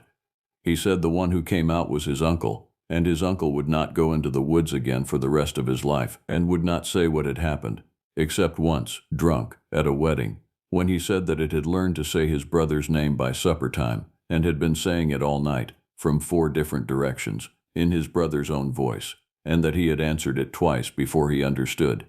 Teddy looked out at his yard. He said, "That is the rule. It is the only rule anybody ever gave me. It can learn your name. Do not answer to it." I drove home the long way, up over the mountain, with my windows down in 40-degree air because I wanted to hear everything there was to hear. Junia pulled her cards on the 27th of October. 9 of the 11 cameras had photographs on them, and every photograph on all 9 was ordinary. Deer, a bobcat at 2 in the morning at the second crossing, a bear yearling with a torn ear, who we already knew, a pair of hikers on the 24th, who should not have been in a closed area, and who I later wrote a warning for. The 2 cameras with nothing on them were the 2 that had been aimed at the ridge above the cabin ruins.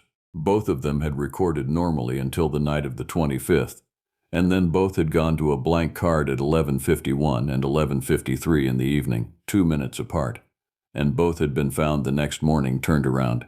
Not knocked down, not clawed, turned, on their straps, on their trees, 180 degrees, so that they were photographing bark. The audio recorders were another matter.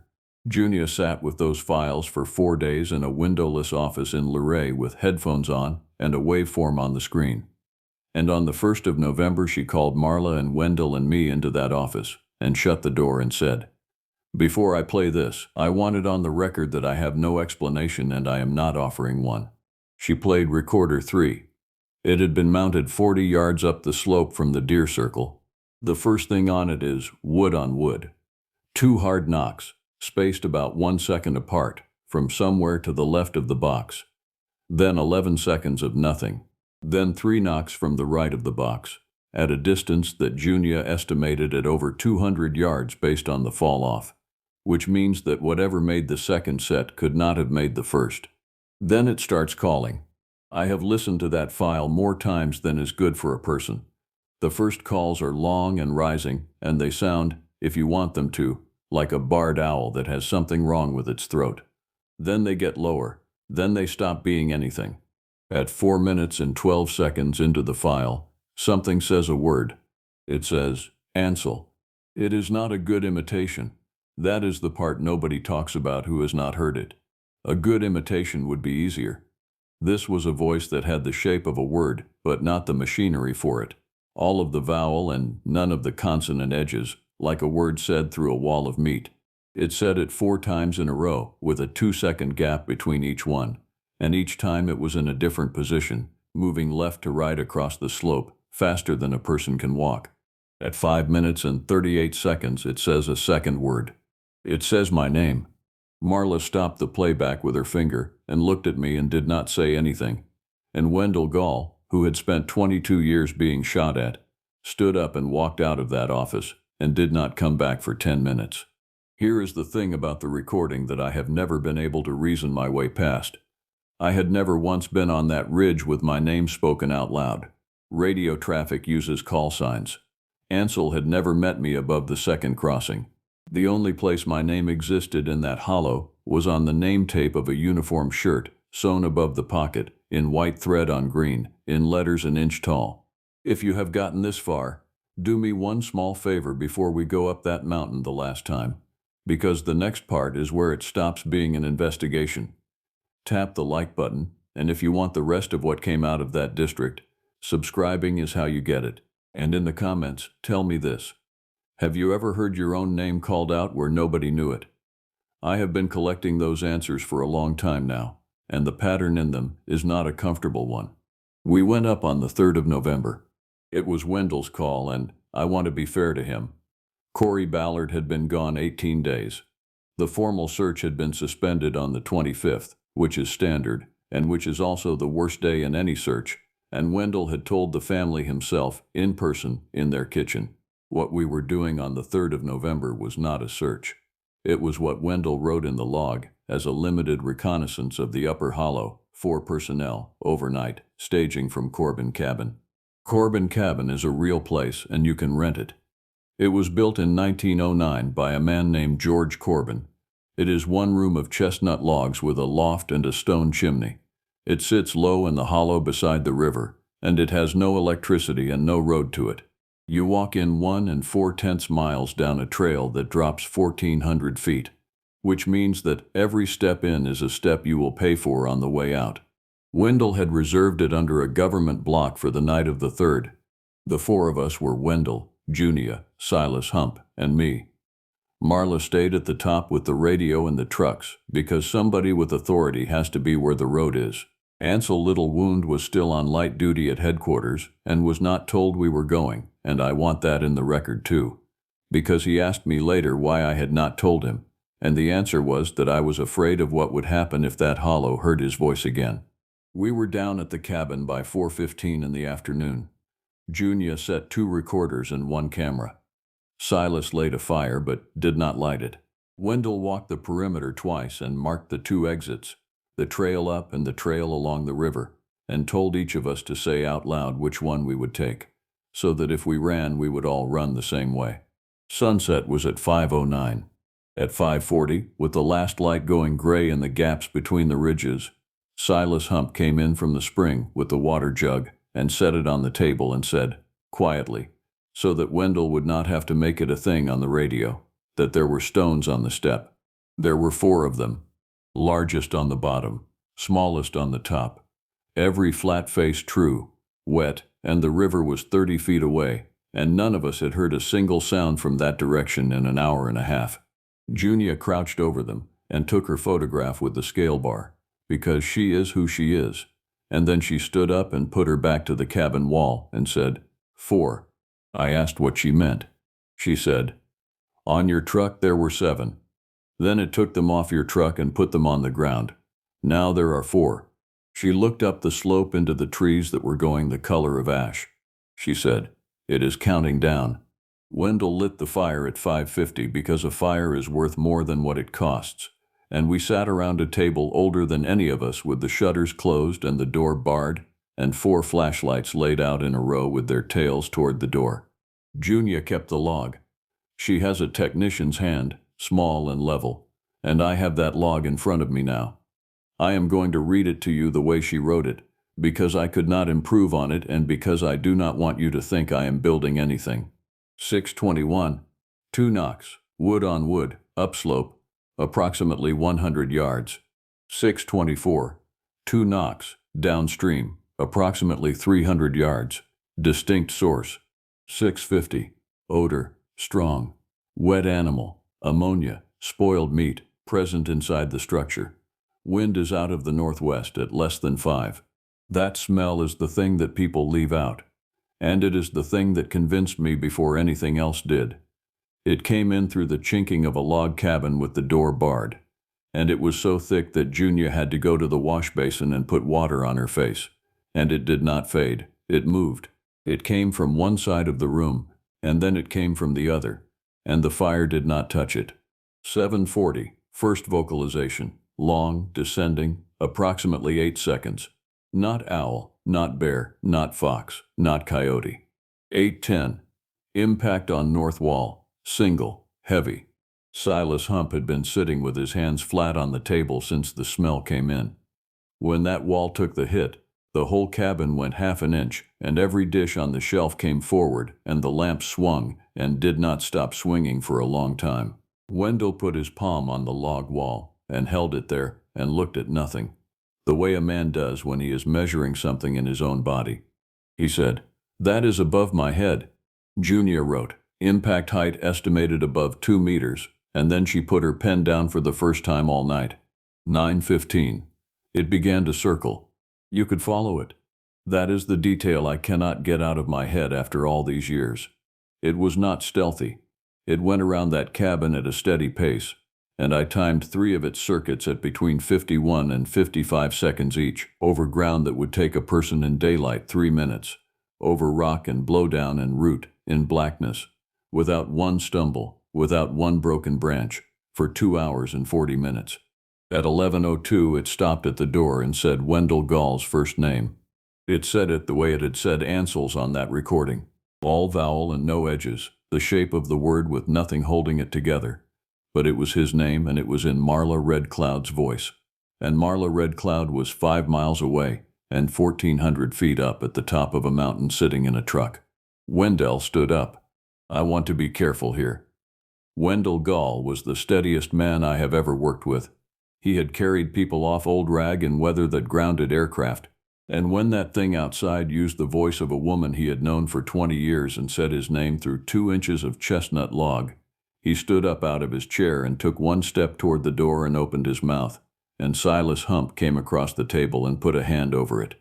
They stood like that, an old packer with his hand across the mouth of a man twice his strength, in firelight, with something on the other side of the door saying the name again. Patient, unhurried, 3 more times. Then it went quiet, and we heard it walk away downstream. At 11:40 Marla came up on the radio from the top of the mountain, and I have never in my life been so glad to hear a human being. She said she had made a phone call. A week earlier I had told her about my great-aunt. Ora Crazy Horse is my grandmother's youngest sister.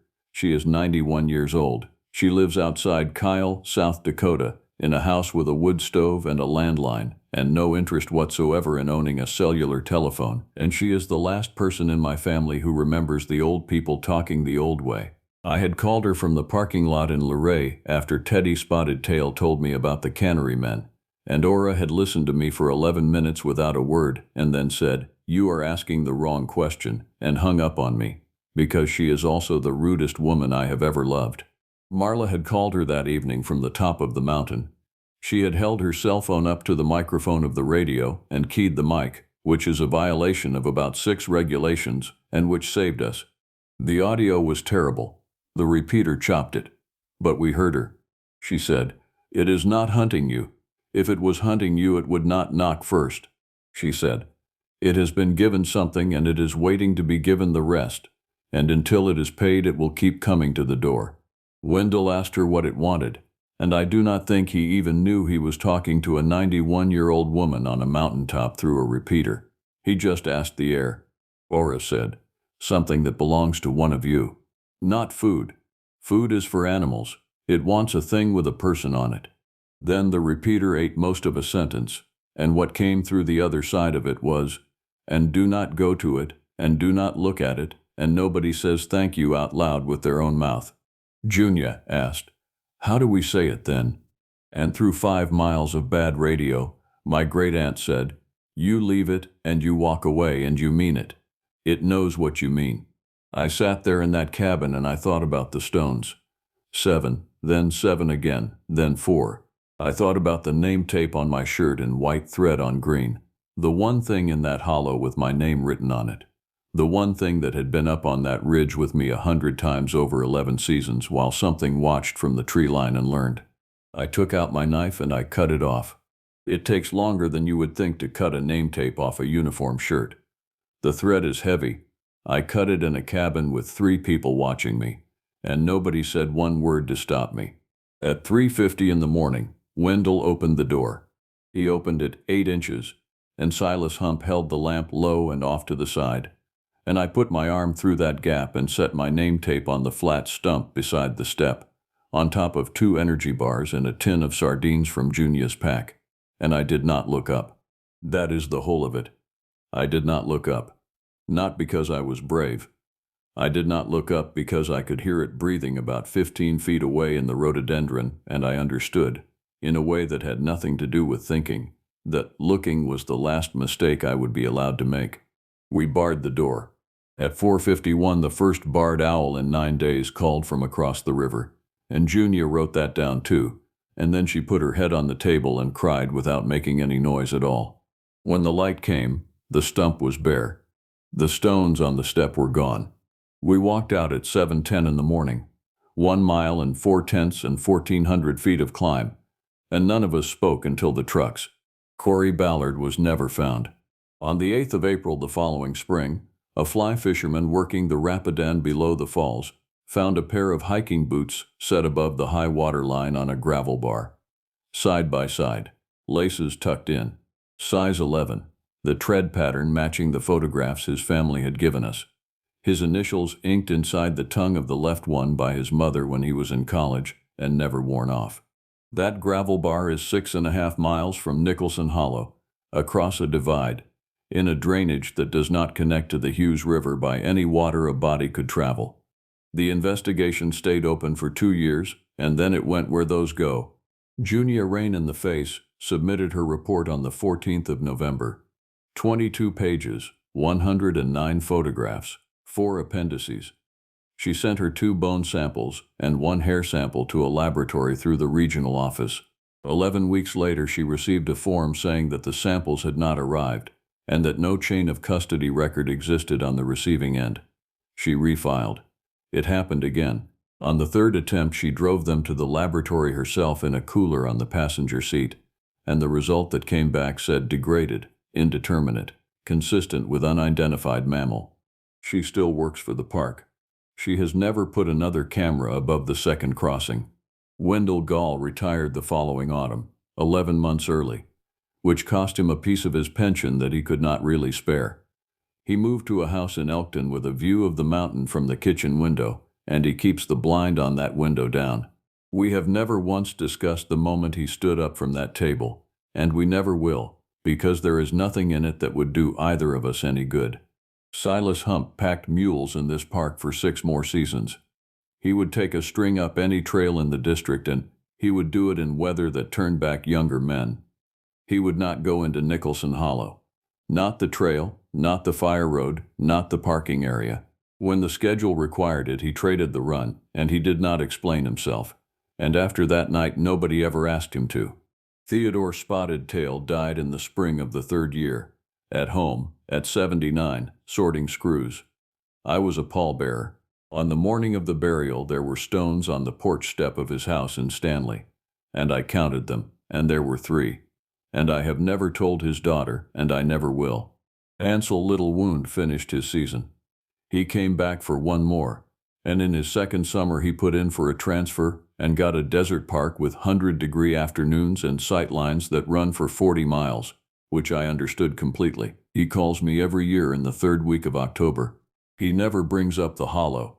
He asks about Marla, and about the winter closure, and about whether the apples came in.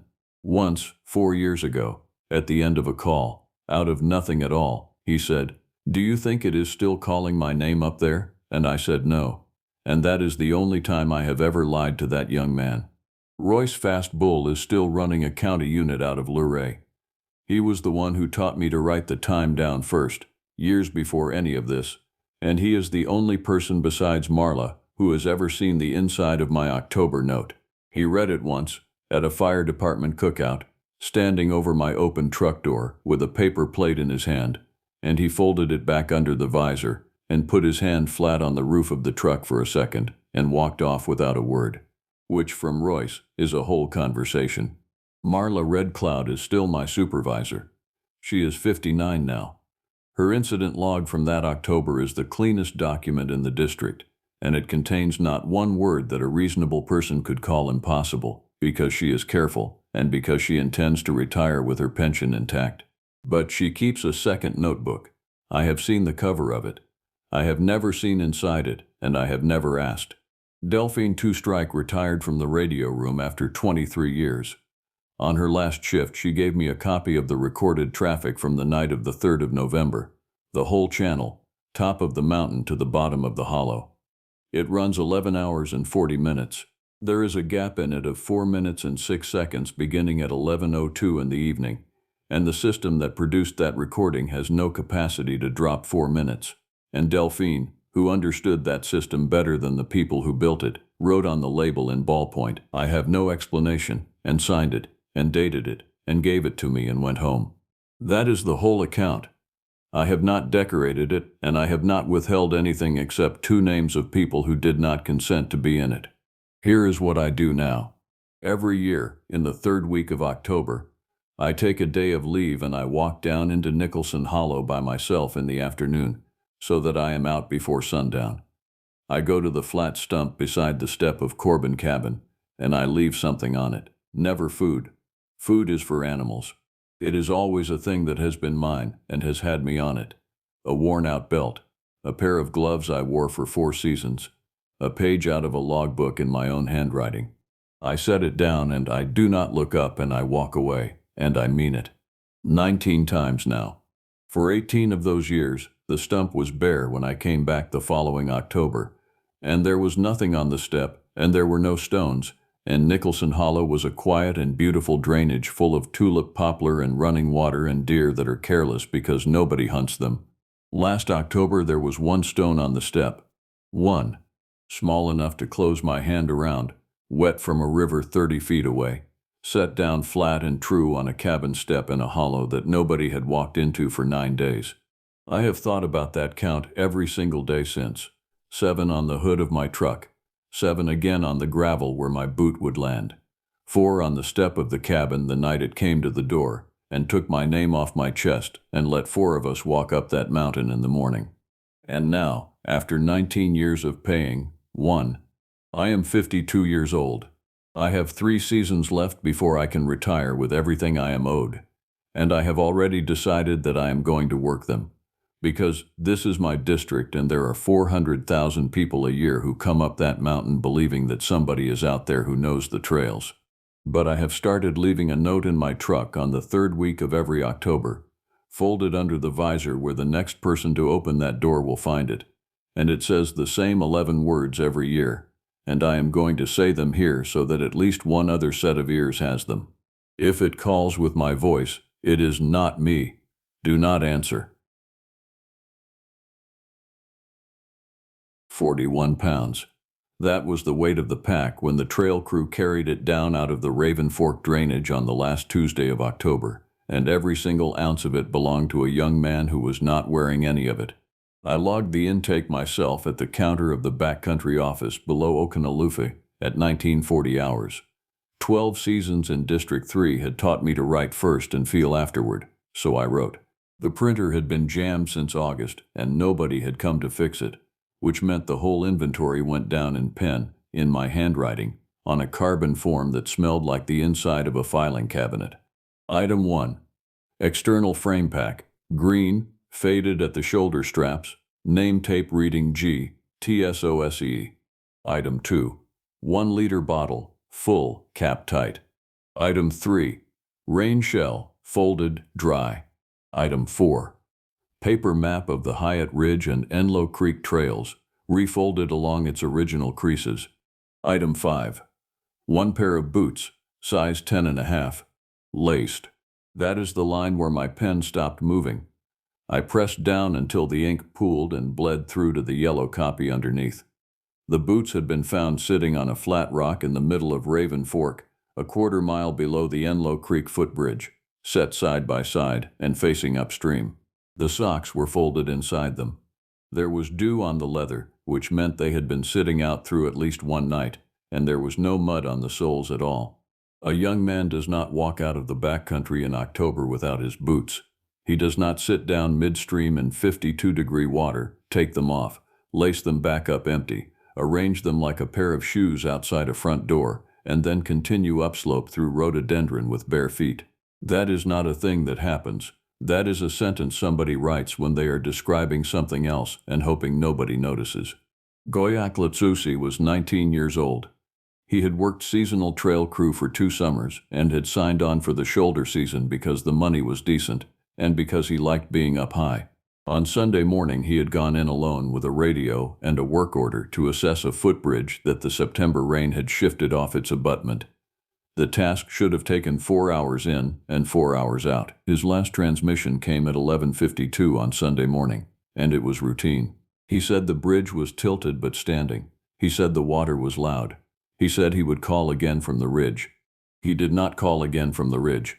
The first search went out Monday at first light and covered the drainage from the Hyatt Ridge Junction down to the confluence. That crew found nothing but a broken laurel corridor and 1 glove. The second search on Tuesday found the pack, and the boots, and something else that did not make it onto the carbon form, because I was the one who decided what went on the carbon form. Half a mile above the boots, on the north bank, somebody had stacked 7 stones. They were creek stones, water-rounded, the smallest at the bottom and the largest at the top, which is backward from how a person balances a cairn and backward from how gravity prefers things. The top stone had to be 40 pounds. It had been set on a stack that any hiker could have knocked over with a boot toe. And it had not fallen, and it had not been rained off. And the moss on its underside was still green and still wet, which meant it had been turned over recently. I photographed it. I did not report it. I want to be honest about that from the beginning, because everything that came afterward grew out of that one decision, and I have had a long time to think about whether I would make it again. The family arrived that night. They came in 3 vehicles up the Big Cove Road, while I was still standing under the sodium light of the office porch with the intake form in my hand. The lead truck was an old dually with a welded rack, and the man who got out of it was in his 60s, gray at the temple, with forearms like bridge cable and a way of closing a door without letting it make noise. He said his name was Geronimo. I have been asked about that 100 times since. Always in the same tone, always with the same small pause afterward that people leave when they think they are being lied to.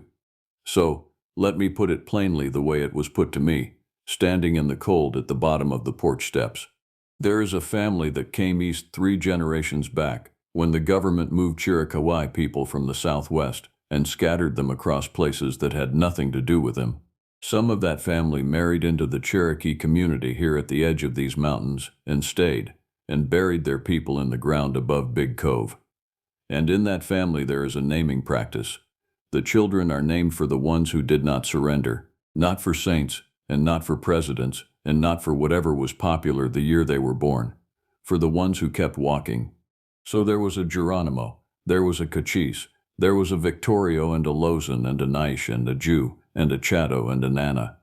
And there was a very old man named Mangas Coloradas who did not get out of the truck at all that first night. And there was a boy named Goyakla, which is the older name, the birth name, the one that Geronimo himself carried before the world gave him the other one. Goyakla was the grandson. Goyakla was the one whose boots were in a plastic evidence tub on my counter, laced.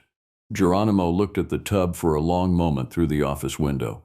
Then he looked at me, and he asked me one question. And the question was not the one I expected. He did not ask whether we had dogs coming. He asked how far above the boots the stones had been stacked. I felt something turn over in my chest, slow and cold, the way a stone turns over in a creek bed when the water finally gets under it. I had told nobody about the stones. I had not written them down. The photographs were still on my personal phone in my jacket pocket. I said, 1/2 mile. North Bank, 7 of them. He nodded once, as if I had confirmed a bus schedule. Then he said, "We will need to be in there before light." And he said it not as a request to a federal employee, but as a statement of a thing that was already going to occur. I told him the incident command would not authorize civilian searchers on that ground before daylight, and that the drainage above the footbridge was rated technical, and that there were procedures. He listened to all of it politely. When I finished, he said the only thing he said to me that night that I still hear in my own voice sometimes, when I am alone up high and the wind stops. He said, "Whatever has him is not going to keep him past the 3rd night. It never does. And this is the 2nd. Incident command set up at Smokemont in a picnic pavilion with 2 propane heaters and a whiteboard that would not hold marker in the damp.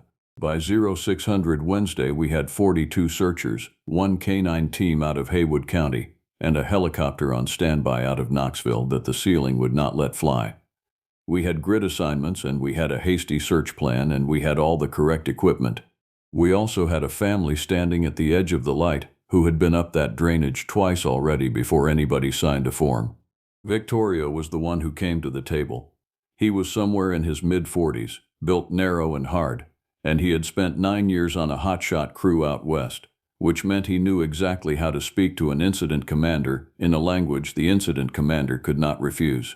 He did not argue. He simply produced a hand-drawn map of the Raven Fork drainage that was better than the one on our whiteboard, with contour notes and 3 water crossings marked that our maps did not show because they only exist after heavy rain. The commander looked at that map for about 11 seconds, and then made Victorio a team leader. I was assigned as the ranger liaison, which is a polite way of saying I was assigned to go with them and make sure nothing happened that would require paperwork. Nothing happening was not on the schedule. We went in at 7:40, 9 of them and me. Lozan walked at the front. She was Victorio's sister, a few years younger, and she moved through Laurel the way water moves through gravel, finding the gap without appearing to look for it. She carried almost nothing. No trekking poles, no day pack worth mentioning, just a belt canteen and a folding saw and a length of cord. 20 minutes above the trailhead she stopped in the middle of a rhododendron tunnel, turned in a slow half-circle with her palms held out and slightly cupped, and then pointed upslope and slightly east, at a bearing that had nothing to do with the trail. Victorio simply changed direction. I said something then about staying inside our assigned grid. I said it because it was my job to say it, and because I had a radio on my chest with my call sign on the log, and because if we left the grid and one of these people rolled an ankle, I would be the name in the report. Nana answered me. Nana was the elder of the group who could still walk the ground, a spare man in his late 70s with a cane cut from a young ash and a face like a dry riverbank.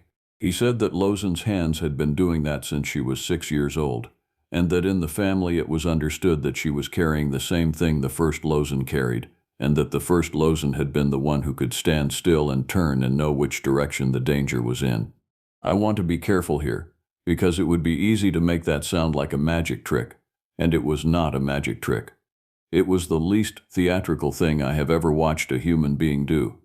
There was no trance and no chanting and no rolling of the eyes. She held her hands out, she turned, and then she walked. Later I asked her what it felt like.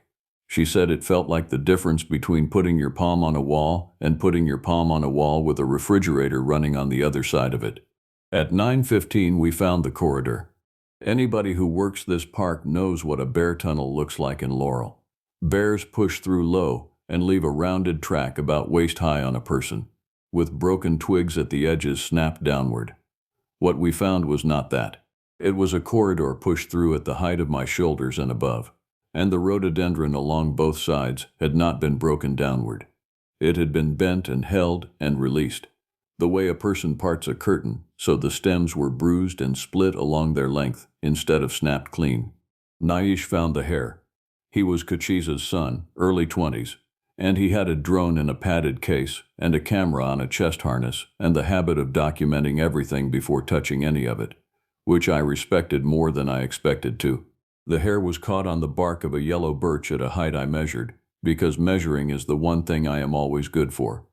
9 feet and 2 inches off the ground surface, coarse, reddish-brown at the tip and nearly black at the root, and not the texture of bear hair, which is what I wanted it to be more than I have ever wanted anything. Cochise came up with the survey chain. He was somewhere past 50, and he spoke maybe 40 words a day, and he had brought a 100-foot steel surveyor chain because he said tape stretches and rope lies. He and Ju ran the chain out along the corridor floor and measured the distance between the impressions in the leaf litter where the ground had compressed. The stride came out at just under 6 feet, walking, not running, walking. Ju was the big one, broad through the chest, with a stammer that got worse when he was worried and disappeared entirely when he sang, which is a thing I did not learn until the 4th night. He knelt at the second impression, spread his own hand inside it, and did not say anything at all. At 11 o'clock Naish put the drone up through a canopy gap, and that is when the day changed. The footage is 38 seconds long. I have watched it more times than is good for a person.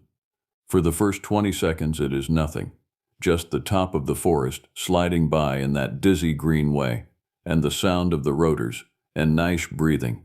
Then the camera passes over a slide scar where a hemlock came down and took 4 others with it, and in that opening, moving from the left edge to the right edge, there is a shape.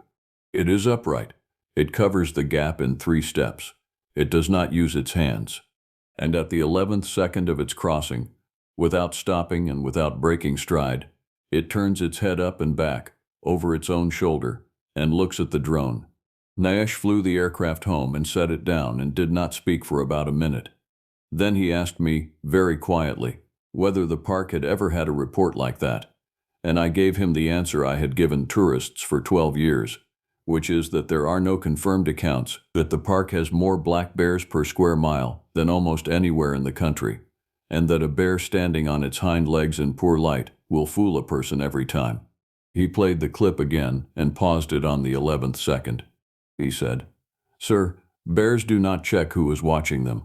If you are listening to this while you are driving or working or lying awake, do me one small favor before it gets worse, because it does get worse. Take a second and subscribe to the channel, and leave the word laced in the comments, just that one word, so I know which of you made it this far with me. It helps more than you know, and it costs you nothing, and I would like to know that somebody is out there while I tell the rest of this. Because the rest of this starts at Enlow Creek Campsite 47, at dusk, when the knocking started. Enlow Creek Campsite 47 sits in a bend where the drainage narrows and the water goes loud enough that you have to raise your voice to be heard across a fire ring. Elevation on my unit read 3,240 feet. We reached it at 16:20 on Wednesday, which gave us about 90 minutes of usable light, and we spent all 90 minutes of it doing exactly what the incident action plan said we should do, which was clearing the bank, checking the water line, and marking a landing zone that no helicopter was ever going to use. At 17:50 I called in our position and our head count. The pavilion acknowledged. The commander asked whether we intended to come out, and I said we intended to hold the campsite overnight and continue at first light, and he approved it. And that was the last completely ordinary conversation I had for 6 days. Mangas coloradas came up the trail at 1810. He was 83 years old. He had been driven as far as the Hyatt Ridge trailhead and had then walked 4.5 miles of switchback with Chato behind him carrying the chair, and he arrived breathing evenly and looking irritated at the fuss. He was the oldest living person in that family, and he was built like a piece of equipment left out in the weather for 50 years and still perfectly functional. When he sat down on a log by the fire ring, the entire group rearranged itself around him without anybody being asked to. Chato was the one who set the chair down and then stood back from the fire. I need to say something about Chato, because he is the part of this that people always want to skip past. He was in his 30s, and he was family by blood, but not by much else. He worked contract survey for a timber outfit up in Jackson County, and there was a stiffness in how the others spoke to him. Not hostility, distance. He kept his hands in his pockets a great deal, and he watched the tree line more than he watched the people, and when Nish played the drone footage for the group, Chato was the only one who did not lean in. He was also the only one who did not look surprised. The knocking started at 1941. I know the time because I was writing my night log and I had just put the timestamp down. It came from the north slope, above us and to our right, and it was 2 strikes, wood on wood. Not a branch falling, because a falling branch makes a scatter of sound and then silence. This was 2 deliberate strikes with a pause between them long enough to be a decision. Everybody stopped moving. 40 seconds later, from the opposite bank, downstream and low, there were 3 strikes. Then, from somewhere upslope again, a single strike. Nish started to stand up with his camera, and Nana put a hand flat on the young man's forearm and pressed down. And Nish sat. Nana said, "That is not for us to answer." I asked what he meant. And that is when I got the rule. He said that in the old accounts from both sides of his family, from the desert people and from the people of these hills, there is agreement on one specific thing. And the agreement is strange enough that it survived the translation between 2 peoples who had never met. The knocking is a question. Answering it once tells the thing where you are. Answering it twice tells the thing that you are the kind of creature that answers, and answering it a 3rd time tells the thing that you have agreed to something. He said, "Whatever else you do tonight, you do not answer the 3rd one." At 22:15 we heard the first voice.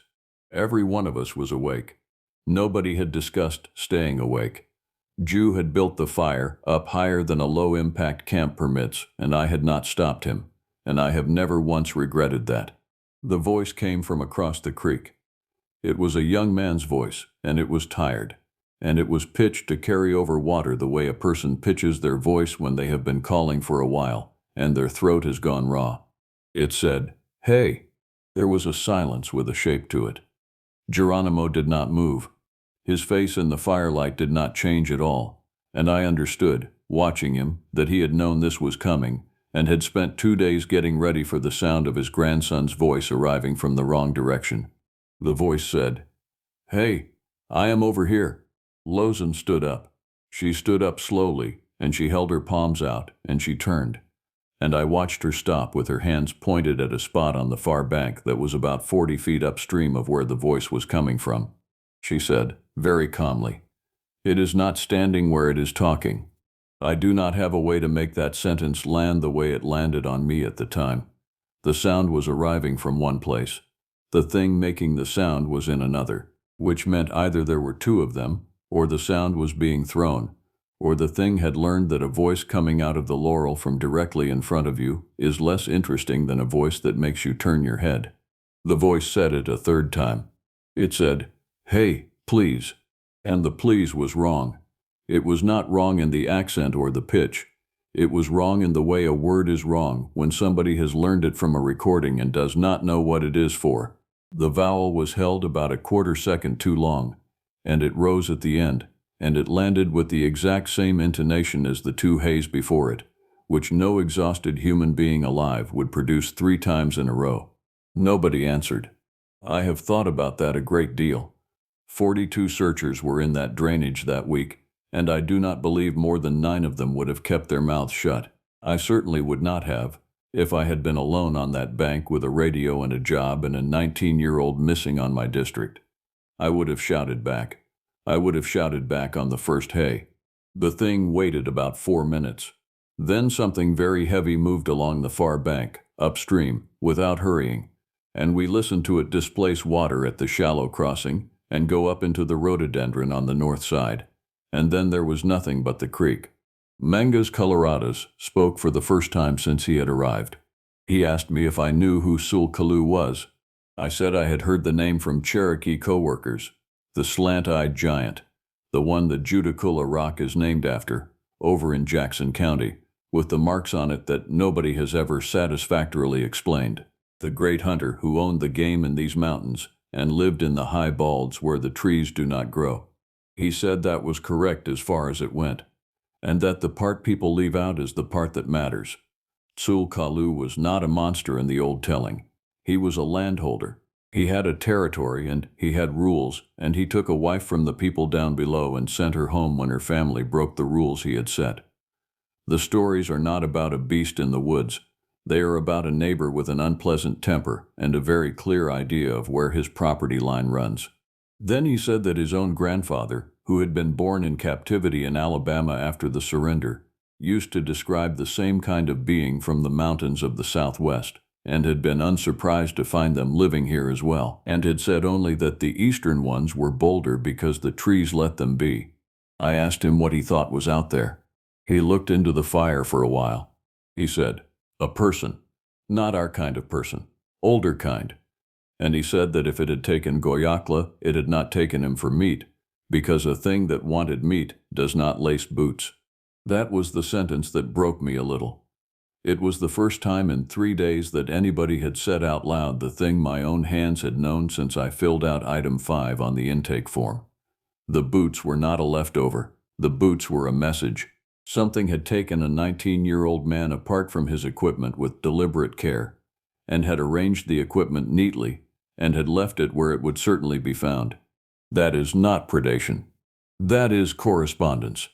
Thursday broke gray and windless with the temperature at 39 degrees and a ceiling low enough to swallow the ridge above us. We split into 3 teams at 0700. Victorio took Lozan and Nish up the drainage toward the headwall. Cochise took Ju and Nana along the north bank on the corridor line. Geronimo stayed at 47 with Mangas Coloradas, and Chato stayed with them, and I went with Cochise because that team had the ground I knew best. We found the radio at 0920. It was Goyakla's Park issued handheld, sitting upright on the flat top of a chestnut oak stump about 200 yards off the corridor, and it was on, and the battery was at 11%, which after 4 days meant somebody had turned it off and back on again. There was a recording in the memory. Kachi did not touch it. He set his pack down, unclipped the surveyor chain, and measured from the stump to the nearest tree, and then measured the height of the stump, and then wrote both numbers on the back of his hand with a carpenter pencil. And only then did he look at me and nod, which meant I was permitted to be the one to press play. 31 minutes and 8 seconds. The first 4 minutes are nothing but forest sound. Water at a distance. Wind moving in the canopy without moving the understory. At 4 minutes and 16 seconds, breathing begins. It is not close to the microphone. It is maybe 10 feet away, and it is enormous, and it is slow. 6 breaths a minute. I counted them on the second listen and then on the fourth, and I have never gotten a different number. A resting adult human takes somewhere between 12 and 20. Whatever was breathing beside that radio had a chest cavity that did not need to hurry. At 19 minutes, there is a sound like a large animal shifting its weight in leaf litter. And then the breathing arrives closer, right on top of the microphone. And for about 90 seconds you can hear moisture in it, nostrils, something wet and huge working right at the plastic. And then, at 22 minutes and 40 seconds, it makes a sound that I still cannot listen to with headphones on. It clears its throat. That is the only way I have ever found to describe it. Not a growl, not a roar, a deliberate, almost polite clearing of a throat, the sound a person makes before speaking in a room where somebody else is already talking. And then it says, in a low voice that is not shaped right for the mouth it is coming out of, in a slow, careful copy of a young man's speech, the words, "The bridge is tilted but standing." That is a direct quote from Goya Claw's last radio transmission on Sunday morning, word for word. The transmission that went to the ranger station. The transmission that nothing in that drainage should have heard, because he made it standing alone on a bank with the water loud around him. Unless it had been 10 feet away the whole time, listening, breathing 6 times a minute. We came back to camp with the radio in a bag, and we played it for the others. And while it played, I watched Chato. He did not listen to the recording. He listened to the trees. Geronimo saw it too. When the playback finished, the older man stood up, walked around the fire ring, and said one sentence to Chato in a voice so quiet that I only heard it because I was directly downwind. He said, "How long have you been feeding it?" Chato broke in about 4 seconds. "I have taken statements from a lot of people in a lot of bad situations, and I have never seen a man come apart that fast. It was not guilt exactly, it was relief. He had been carrying it alone for 11 months and the weight had gone rotten inside him. Here is what he told us, sitting on a wet log with his hands shaking around a cup he never drank from. The previous November, his survey crew had been running a boundary line on private timber ground east of the park, above the Raven Fork headwaters, on a tract that had not been cut since the 1920s because the slope was too steep to be worth the road. They had cut a sight line through a stand of old growth, and in the middle of that stand, in a natural bowl where 3 springs came together, they had found an arrangement. Stones, dozens of them, set on the low branches of the surrounding trees at a uniform height of about 8 feet, 1 stone per branch, all of them river rock carried up from a drainage a mile and a half below and 800 feet down. And in the center, a mound of hemlock bark and moss about the size of a small vehicle, with a depression in the top of it. The crew boss had ordered the line pushed straight through. 2 men had kicked the stones off the branches because it was faster than walking around. Somebody had put a chainsaw into the mound to see what was under it. Nothing was under it. But that night, at their camp 4 miles away, something had walked the perimeter for 6 hours without stopping. Within a month, 2 men on that crew had quit and left the county. By February, the crew boss had moved to Georgia. Chato had stayed, because Chato had a mortgage and a daughter in Silva, and nowhere in particular to go. And in March, when it came down off the ridge and stood in his headlights at the bottom of his own driveway at 2 in the morning, he had started leaving food. Not out of kindness, out of arithmetic. He had reasoned that a thing that is fed does not need to come looking, and for 8 months the arithmetic had held. Bags of deer corn, a butchered hog in April, whatever he could carry up the old logging grade to the same flat rock every second Sunday. And then in September the rain came and took the footbridge sideways, and the park sent a 19-year-old boy up that drainage alone with a work order. And the boy walked into ground where something had been taught that human beings come up the hill on a schedule and leave meat behind. Nana said the only thing that needed saying. He said, "You did not make it hungry. You made it expect us." Chato put his face in his hands. And out on the north slope, 400 yards up and invisible in the gray, something struck a tree twice. The weather turned at 1400 on Thursday. The ceiling dropped onto the ridge and stayed there, and by 3 o'clock we were inside a cloud with 60 feet of visibility and a temperature that fell 9 degrees in under an hour. Incident Command pulled the outer grids. The pavilion asked whether Team 4 intended to withdraw. I looked at Geronimo across the fire ring. It was the 3rd night. I keyed the radio and told the commander that Team 4 was holding position at 47 due to deteriorating conditions on the approach, which was true, and which was also a lie in the shape of a truth, and I have never bothered to pretend otherwise. We spent the afternoon building. That was Victorio's decision, and it saved us. He had spent 9 years around fire behavior, and he thought in terms of what a thing wants and where it will go. And he looked at that campsite and said, we were sitting in a funnel with water on 2 sides and a slope at our back. So we cleared a working perimeter, dropped 2 standing dead hemlocks to open sight lines, and built the fire ring up with creekstone until it threw light instead of just heat. Cochise ran the surveyor chain in a rough circle at 50 feet and hung strips of orange flagging from it every 6 feet. Not as a barrier, but as a tripwire for the eyes, so that anything crossing that line would put a flutter into the corner of somebody's vision. Jew cut wood until his hands split, He did not stop when it got difficult, and he did not stop when Nana told him there was enough. He kept cutting, and he began, very quietly, to sing while he worked. I had not heard him sing before. The stammer that lived in his speech was simply not present. His voice was low and even, and it went out into the fog and did not come back. And Nana closed his eyes when it started, and Mangus Coloradus moved his hand slightly on his knee in time. I asked Nish what it was. He said it was a travel song. He said it was the kind of thing you sing when you are going somewhere you might not come back from and you want the country to know your name before you get there. At 1850, the fog thickened to the point where the far bank stopped existing. At 1920, the first stone came in. It landed in the fire.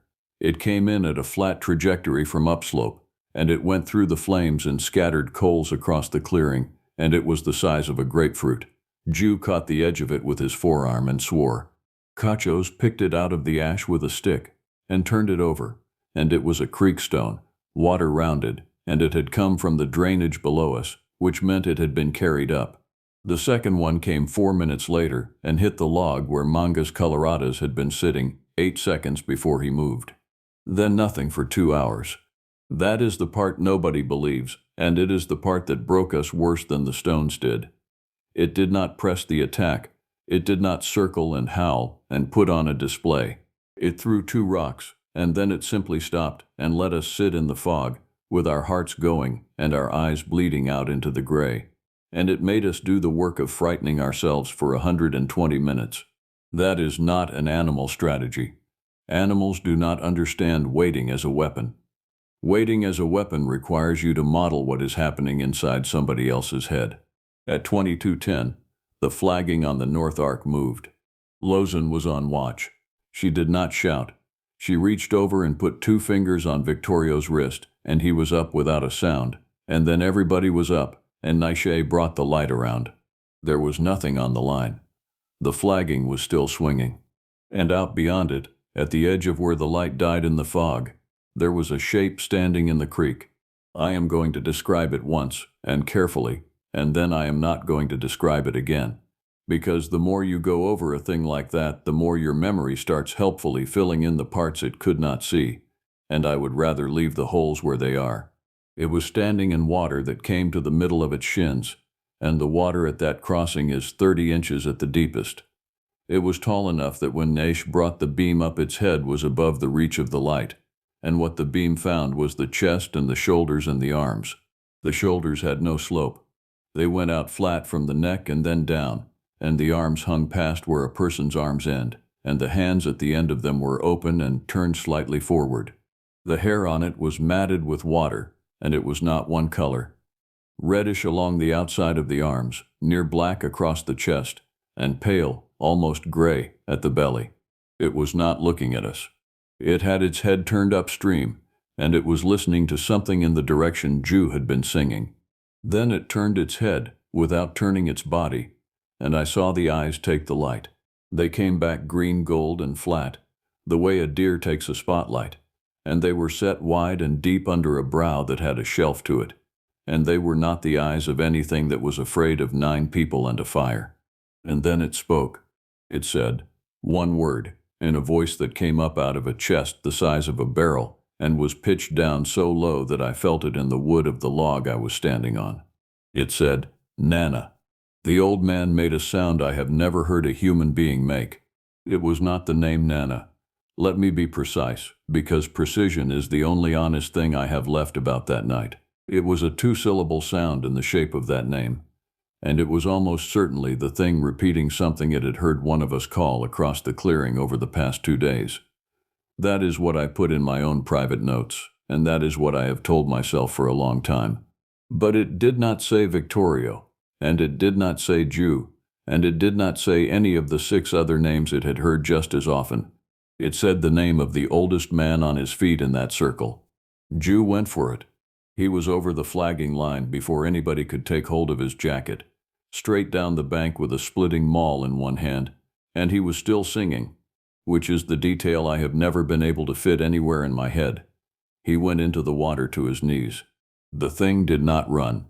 It stepped forward once, and it swung, and the swing came from the shoulder like a man throwing a gate closed, and Jew went off his feet and into the rocks on the near bank, and did not get up. It happened in less time than it takes to say it. It did not follow him in. It stood there in the water with its arms still out, and it looked at the rest of us over the top of the firelight. Mangas Coloradas walked down to the water. 83 years old, no light, no weapon, using his hands on the rocks. He got to the edge of the creek about 15 feet from that thing and he stopped, and he put something down on a flat stone at the waterline, and I found out later that it was tobacco and a piece of dried meat and a strip of red cloth. And then he talked to it. I could not follow the words. Some of it was Chiricahua, and some of it was Cherokee, and a little of it was English, and the English part one did catch, because he said it twice. He said, "He is not yours, he is ours, you know the difference." And that thing stood in that water and listened to an old man for about 20 seconds, which is a very long time. And then it turned and went up the far bank in 3 movements, and the fog took it. We got Jew back to the fire. Dislocated shoulder, 4 ribs, and a scalp laceration that bled the way scalps do and looked worse than it was. He was conscious inside a minute and asking for the maul.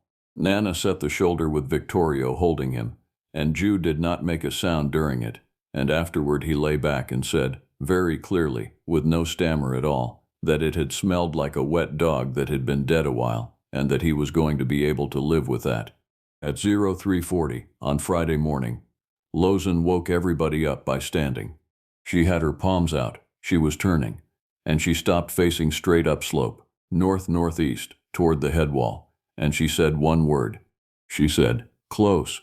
We went up in the fog with 6 headlamps and no plan. We found him at 0425, at an elevation of 3,910 feet, in a yellow birch about 30 feet off the ground, in a crotch where 3 limbs came together, wedged in and wearing everything he had been wearing on Sunday except his boots. Goyak Lasusi was alive. Getting him down took 40 minutes and all the cord we had. Nahish went up because he was lightest, and Cochise rigged the lower off a limb he tested twice with the chain, and Victorio and I took the weight from below. The boy came down in a bight of rope with his arms clamped around Nahish's neck hard enough to leave marks that were still visible a week later. Core temperature was low but not critical. Both feet were cut and swollen and there was thorn and bark debris ground into the soles. But there was no fracture, no laceration deeper than skin, and no bite. 4 days without food and, by his own account later, without water for at least 2 of them, in temperatures that went below freezing twice. He should not have been alive. There is no version of the arithmetic where a 19-year-old survives 4 nights out in October in that drainage with no boots, no shelter, and no fire. The first thing he said, when he could make words, was not help. He said, "Is she gone?" Nobody asked him anything else until we had him wrapped and by the fire, and had gotten 2 cups of sugar water into him. Then Geronimo sat down beside his grandson and held the boy's head against his chest and asked him quietly to say what he could. Here is what he said, in pieces, over about an hour, and I wrote it down that morning in my own notebook and not in the incident log. He said he had finished at the footbridge on Sunday and had started back and had felt watched and had done the thing everybody does, which is to walk faster and tell himself he was being stupid. He said he heard the water sound change behind him. He said that when he turned around there was nothing on the trail and everything smelled wrong, wet and heavy and sweet at the back of it. He said the last thing he remembered on the trail was going down onto one knee because his legs quit, and that he was not knocked out and he was not drugged and he was not injured. His legs simply stopped taking instruction, the way legs do in a nightmare. He said he was carried. He said he was carried for a long time, and that he was not carried roughly, across the front of a chest, with one arm under him, the way you carry something you do not want to drop, and that the chest was warm and the smell was unbearable, and that he could feel the breathing against his side, slow, so slow. He said there was more than one. He said that where he was kept there was a smaller one, and that the smaller one came close several times and touched his face and his hair, and that it made a sound like a person humming with their mouth shut. And he said the part one have never repeated in an official setting, because there is no box on any form where it fits. He said that on the second night, the big one came back and sat down about 10 feet away from him and did not move for hours, and that it had his radio, and that it turned it over and over in its hands, and that near morning it held the radio up near its own mouth and pressed the button and said the words about the bridge, and then looked at him. He said it was checking whether it had gotten it right. He said the boots were not taken off him by force. He said the big one took them off him carefully while he was too weak to sit up, and looked at them for a long time, and then went away with them, and came back much later without them. He said he thought it had been trying to send something back down the mountain, and that it had picked the boots because the boots were the part of him that was not him. We came out on Friday. It took 9 hours to bring a hypothermic patient and a man with 4 broken ribs down 4.5 miles of technical drainage and fog. And command met us with a litter team at the Hyatt Ridge Junction, and there was a helicopter at Smokemont by the time we made the trailhead. And everything from that point forward is exactly the kind of thing that goes into a report and gets filed and looks entirely ordinary. Except for the walkout. It came with us. Not close. Never in sight. But from the moment we left the campsite until the moment we crossed the old boundary above Big Cove, there was something moving on the slope above and to our right, at a distance of 200 to 400 yards, and it kept our pace exactly. When we stopped to rotate litter bearers, it stopped. When we started, it started. Twice it got ahead of us and put a deadfall across the route we were going to use, and both times Victorio simply took us around and did not mention it, and both times I looked back and saw the fresh break on the trunk and the way the top of the tree was pointing at us. Nana said it was walking us to the edge of its country. He said that was not mercy, and it was not a threat, and that it was the same thing a man does when he walks a guest to the property line to make sure the guest understands where the property line is. At the last crossing, where the drainage opens and you can see roofs down in the valley, the pacing stopped. I turned around at that spot. Everybody did. And there was a shape standing back in the second growth about 150 yards up, and it was not moving, and the fog was going through the trees around it, and it stayed exactly where it was until we were out of sight. If you have made it this far with me, and if any part of this has put a cold spot between your shoulder blades, then subscribe and stay with the channel, and tell me in the comments whether you would have answered that voice on the third call, because I still do not know what I would have done if I had been alone. Every like on this puts these accounts in front of somebody else who works out in that country and needs to hear them. Now the ending, because there is one, and it is not the kind that closes. Goyak Litsosi spent 2 nights under observation and was released. He did not go back to trail crew. He works now for the tribe on water quality, and he does his sampling in pairs, and he does not go above the Enlow Creek footbridge, and nobody has ever asked him to. Jew healed up. He still sings when he is working. He says he has not stammered since that night, and he does not know why, and he does not seem to want to find out. Mangas Colorado's passed the following spring, at home at 84, with his family around him. Geronimo told me that in the last week the old man had said he was not worried about the mountain, because he and the mountain had come to an understanding, and it had been a fair one, and both sides had kept it. Chato is the one I still think about. He gave a statement to the tribal police that was mostly true and left out the feeding. 3 weeks later he quit the survey outfit. In January his truck was found at the end of the old logging grade above Raven Fork, on private ground, with the driver door closed and the key in the console and a 50-pound sack of deer corn in the bed, with the top rolled down and clipped, the way a man clips a sack he intends to come back for. The search for him ran 11 days. There was snow on the ground for 6 of them, which is the best tracking conditions this country ever offers, and in 11 days that search produced nothing at all. No footprints leaving the truck except his own, going up. No footprints coming back. They found his gloves on a flat rock in the drainage, side by side, fingers pointing upstream. The stones on the branches came back that spring. A trail crew doing storm cleanup east of the park boundary reported them in April, at a height of about 8 feet, 1 per branch, all around a bowl where 3 springs come together. The report went up the chain, and somewhere between the field and the file cabinet the word stones became the word debris, and that was the end of it. I still worked District 3. I have 4 seasons left before I can retire, and I intend to work all 4 of them, because this is my country, and I am not going to be run out of it by something with better manners than most of the visitors I deal with. But I have rules now that are not in any manual. I do not go above the Enlow Creek footbridge alone. I do not go up that drainage between the middle of October and the first hard snow. I carry tobacco in my chest pocket, and I have used it twice, and I am not going to explain either time. And when I am up high and the light is going and something knocks on a tree out in the laurel, I do not answer it. And if it knocks twice, I do not answer that either. And if it ever knocks a third time, I already know exactly what I am going to do, because I have thought about it for 6 years. I am going to walk down the mountain with my mouth shut, the way that family taught me, and I am going to leave the property line between us where it belongs.